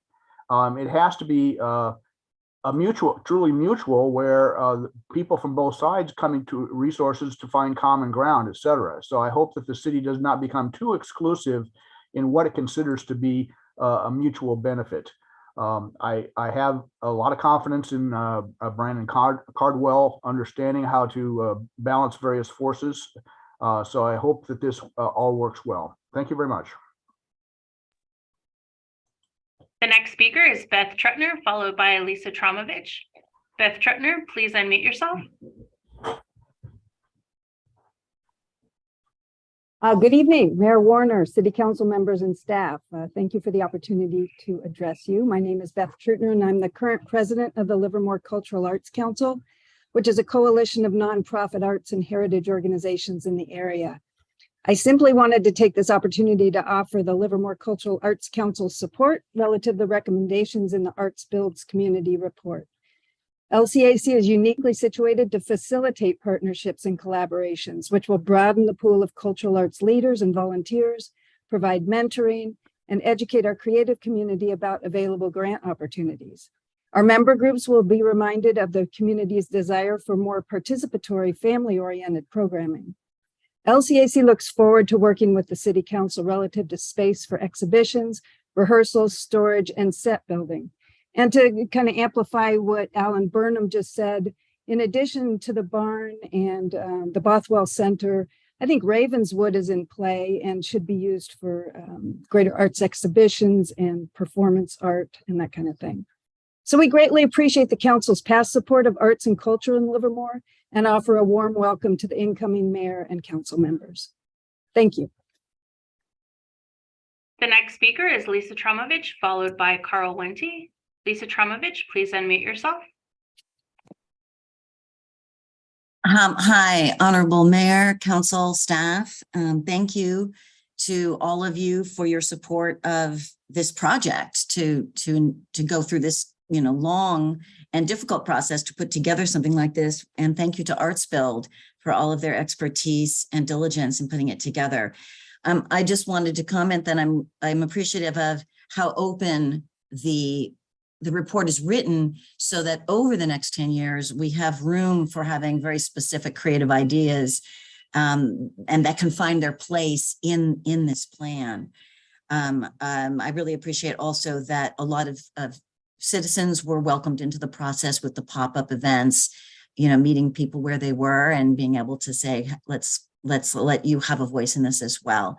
And I look forward to our organization, Spark Theater, formerly Livermore Shakespeare Festival, in supporting the plan as it moves forward and collaborating with all of the other groups. As Beth Trutner said, LCAC is uniquely positioned to support the plan as it moves forward and provide a lot of ideas as well as hands-on work to make it happen. So thank you all for your work. It was a long haul, it looks like, but the report looks fantastic. Thank you. And the next speaker is Carl Wente. Carl Wente, please unmute yourself. Hi, this is Carl Wente, representing 6 generations of Livermore folk that care deeply about our community and certainly our arts community. So I'd just like to take Honorable Mayor and City Council. I'm sorry for not formally addressing you as the respect you deserve. I just want to say thank you, Honorable Mayor. Thank you, City Council, for what you do. I want to say thank you to city staff, as always, for what you do. And I'm going to single out Brandon Cardwell a little bit later. I want to say thank you to those that put on a bulletproof vest to go to work, those that keep us safe, to the fire, to the police, all the way through the critical services, those that serve the needy. Society is best judged by how well they represent and take care of the most destitute. So may we continue to have the eye on that. Now, Brandon Cardwell just had the great honor of just continuing to get to know Brandon and to talk about our city and what it represents and how to move forward in the name of goodness. And the name of goodness and the righteous fight is about a beautiful arts community that we do have. Pleased to show the open kimono, so to speak, and say, but it's not as diverse and inclusive as I think we would like it. I think the vast majority of us would like it. So the great amount of work done in this is to be commended. We are a community that supports the arts and have for a very long time. And I think the other speakers really talked about casting that wide net, casting a broad net to bring in as many of our children as possible, as many of our community members as possible, as many of the different ethnicities as possible. So we're really an inclusive culture that is celebrating the diversity in this beautiful world. So thank you, Brandon, you and your team. Strategic planning and strategic direction does affect outcome in the long term. And so I appreciate the insight going into this. And again, I appreciate how the city of Livermore does a good job of reaching out to their community, of having pop-ups, of having events, of eliciting feedback. And my core knows with 110% confidence that the city of Livermore, the city staff, the elected officials, the appointed officials, they want to hear from the community. And I think this is a great representation of that. So may we continue to cast a broad net and have this beautiful, awesome, phenomenal city community continue to celebrate the awesome arts that we have and create diversity of locations to celebrate the awesomeness. So with that, I'm going to raise a toast to Brandon Cardwell and his team for the great work that they've done in this endeavor and support where you're going. Thank you. And that concludes public comment. Okay, thank you. I'll close public comment and bring it back to the council. And see, Councilmember Monroe. Oh, I wanted to appreciate the work that's been done. I've been following this closely over the last, I've lost track of time. I know you just put a timeline up there. But time is a thing. I really appreciate particularly the goals. And I appreciate the fact that you managed to get 6 words, the mission of 6 words. That's impressive. But the goals themselves, I think, speak very much to where Livermore is and where Livermore is going, and enable us to take a look at what works and what doesn't. And I wanted to speak, the reason I'm saying that is particularly because in listening to the speakers, I want to recognize that the goals, the general goals and the specific way they're enacted may not always please all of us. For example, one of the things I've observed over the last few years is that diversity, equity, and inclusion has taken place to a large degree at Shea Plaza. There may be some complications there with mixed messages between what some of the people who are in charge of the bankhead or who sit on the board of the bankhead want and what the bankhead actually enacts. And I guess I would encourage us all to look at these goals and understand that this is what's actually going to get us to move forward. I particularly appreciate the partnering with external organizations and the youth and families. I encourage us to do that as much as possible. I see that happening. I look forward to helping and watching that in the future. Brandon, this has been an enormous amount of work. Thank you so much for your efforts. To Arts Builds community and to Barbara Goldstein, thank you as well. And I know there's been a tremendous amount of outreach to the community. That is one of the things that makes me most proud of Livermore. Thank you all for your participation. Councilmember Carling. Yes, thank you. First, I want to thank Mr. Cardwell for the report and his presentation this evening, and also looking at the report, it's very, very well done. So I, again, congratulate him and the team putting that together. I do have a question though, and I think Linda Ryan brought it up earlier about the Bothwell being in limbo, and I think Mr. Burnham also brought that up. And I'm going to ask Mr. Cardwell if he could speak to the issue of the Bothwell and where that fits under the affordable spaces. And I think there seems to be some concern about the Bothwell and its future. So Mr. Cardwell, could you help us understand that, please? I can tell you that it was only recently brought to my attention that there was some question about the future of the Bothwell. As I understand it, it was placed on list that called into question whether it would be available indefinitely for its current use. So one of the things that we need to do on the staff side is to reach out to all of our partners, including LARPD, and understand what's the current inventory of buildings available to our local arts community and how certain are they to be available? What's the delta of what we have versus what we need, and do some planning around that. Well, thank you. I do think the Bothwell has been an issue for some time. I mean, I'll go back to when I was on the board of directors at the Bankhead. I mean, there was an issue back at that point as regarding the future of the Bothwell. So I think it's worth looking into, because I think it's played an important role in the arts community to date. And I think if we lost that, I think it would be a blow to that community. So absolutely. Yeah, thank you very much. Vice Mayor Bonanno. Yeah, so I concur with what's already been said. Thank you to Brandon and the team for putting this together. It really is a great report, and the presentation was very helpful.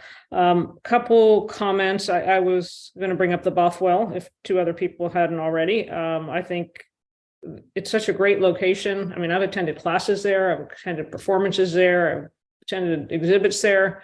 I just think it's a place that really is perhaps we should really think about how we want to use that more effectively. I think it's a great location and could be an even better place than it is for greater parts of the community. So I would encourage it as well. The key findings, I think, are super important. They do represent what the public has indicated they're interested in, and it's a little bit different than what we have traditionally thought of in terms of public art and art in the community. The idea that we do more participatory activities. I like the emphasis on putting and bringing art to the places people go, as opposed to expecting people to come to wherever it is. Things like the library, schools, city hall, Bankhead, outdoor installations, I think really are what, people running into art sort of unexpectedly is an awesome part of what this plan could deliver to people. The one thing we really didn't talk about, and I think probably because this is a vision, not necessarily a resource loaded project plan, but to do what I feel like is embodied in this plan, it's going to require more resources than we currently have, I would guess. And I don't even know, to tell you the truth, because it really wasn't included here, how much are we spending on public art? Where are the sources of income, and what would we need to more fully implement what's been proposed here? So I guess I'll just leave it at that. If we want to do what we say we want to do, we're going to have to find additional sources of funding. Otherwise, really great. Appreciate all the work and look forward to seeing how this all unfolds. Thanks again. Thank you, and your point's well taken on the resources. It's absolutely it's there, embedded in the goals that, especially if we want to elevate from our current position, that will take additional resources. So I want to add a few comments here, and then start with, as Councilmember Monroe did, with the going back to the goals. And the top one there is you've got it in bold with partner with the external organizations. And I first read that to mean external to the city, but I think as with the conversation has unfolded here, the most important external organization to the city, I believe, is LARPD. Now, as Alan Burnham mentioned, he was saying, look at Dublin, look at what they can do. Why can't we do it? Well, I would point out that as former Mayor Marchand has said many times, we have LARPD as our Parks Department. Dublin, Pleasanton is incorporated within their cities, and that's what is used to fund the arts. So when we just had a lot of concern voiced about the Bothwell. The Bothwell is an old school building that's owned by LARPD. Has nothing to do with the city. So that if we're going to solve the problem here, we're going to have to partner with LARPD. And then what that brings us to is what was mentioned is the resources. And what's been out there since as long as I've been on the council has been discussions about, as was mentioned by Beth Trutner and Lisa Tromovich, we need space for the back of house kind of activities and other things. And we had the barn, which is owned by the city, which is operated by LARPD, that ran into ADA issues and is not a sustainable place. So we have buildings that people have been used to using that they no longer can. In the case of the barn, we know that there's a limited life at the old Nob Hill Center. We now know that probably the Bothwell building is going to get demolished for a larger park because that's kind of an outdated building. So we do need to partner here, and we need to partner with LARPD and get serious about it. Now, I had asked Mariana and Pat Fusey to get together and start a conversation more concrete. Where are the buildings that spots that we could do? And I think the other thing with respect to resources, way many years ago, the way we got the library and the Robert Livermore Center and some other things was by partnering not only with LARPD, but the school district. And it doesn't look like our local school bond is going to pass, but I would like to suggest that in terms of the partnering, that the city, the school district, and LARPD again consider partnering on what is needed, and that it gets into helping what we do with the Springtown golf course and everything else. But the two main issues, we have separate organizations dealing with this with separate budgets, and we have not aligned on this. And I'm always joking, but maybe we could get a LARPD into this if we started painting with paintballs or something. But but that's a serious thing what we have to do. So that's what I would suggest. I think that the direction is this is great work, and but let's get now to, as that last slide, implementation, and we've got to think about these affordable spaces. Anybody else want to say anything, or I would ask staff, do you have sufficient direction? We do, Mayor. Thank you. Okay. Now I know we normally have it's scheduled into, so I'll close out this item here. We normally have a break in 2 hours in, but we wanted to finish. I thought we should finish this item, and then we've only got the wrap up. So are the rest of you okay with just finishing? Okay. So we're now on to item 8.0, committee reports and matters initiated. I'll start with Councilmember Carling. Thanks. I submitted my report, so it's in the material, but I did want to mention one thing and to congratulate the police department and others, First Presbyterian Church in Cornerstone, for a successful gun buyback program on the 5th of November.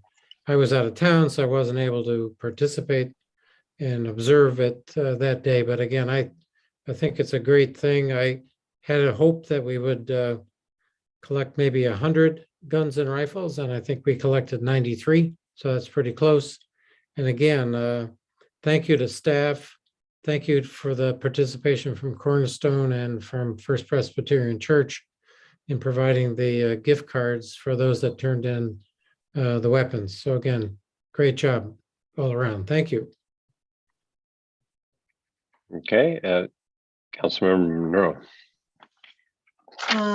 I also have my report turned in. It was a fairly busy several weeks.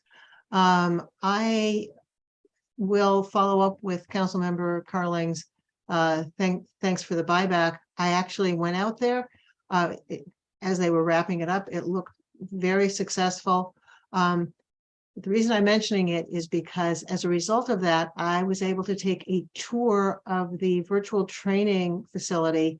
And I have to say that is something I would highly recommend. This is a way that our police force is going to be able to practice, to role play, and then also to educate members of the community, from city council members to anybody who wants, not anyone who wants, but to people who participate in the police academy, and in general to help the public understand the nature of what it means to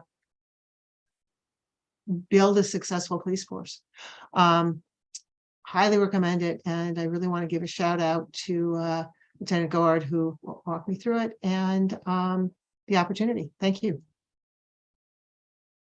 Okay, Vice Mayor Bonanno. Yeah, I have my report in the packet. I will just say there's one mistake there. I was not able to attend any, even though it says on my sheet that I did attend the Veterans Day ceremony. I wasn't able to. I was also out of town over the past weekend, but I would like to thank all of our vets for their service and missed participating in the parade and the ceremony today, this past weekend.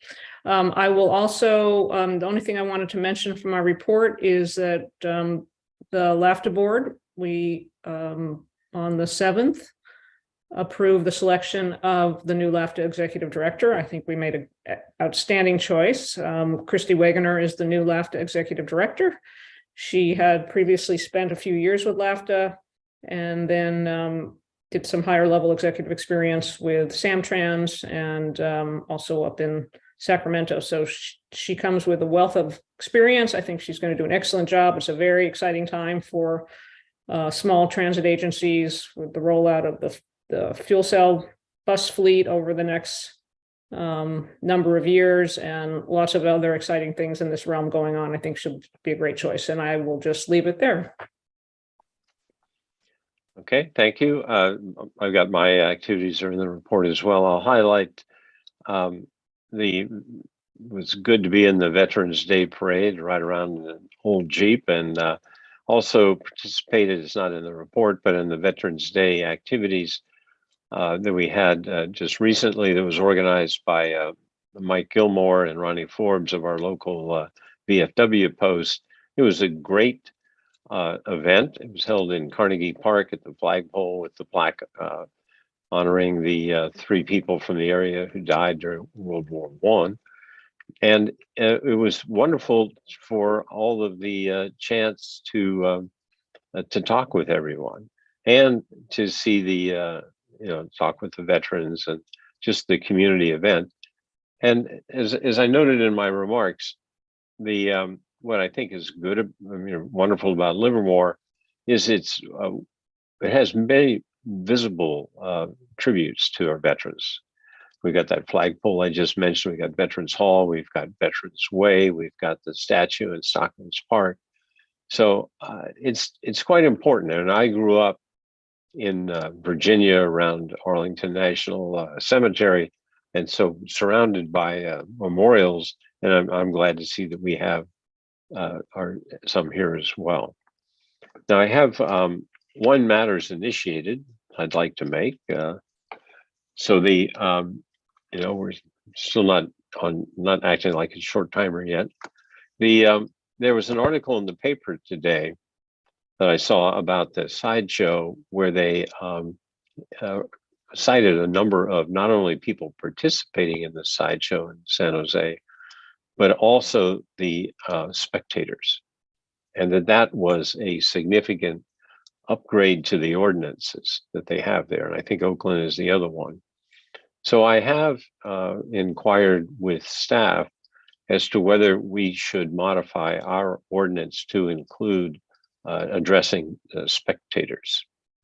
There was also in today's news the fact that we had a sideshow at First and L by the Donut Wheel a month ago, and that the car that was cited in that was picked up in LA just recently.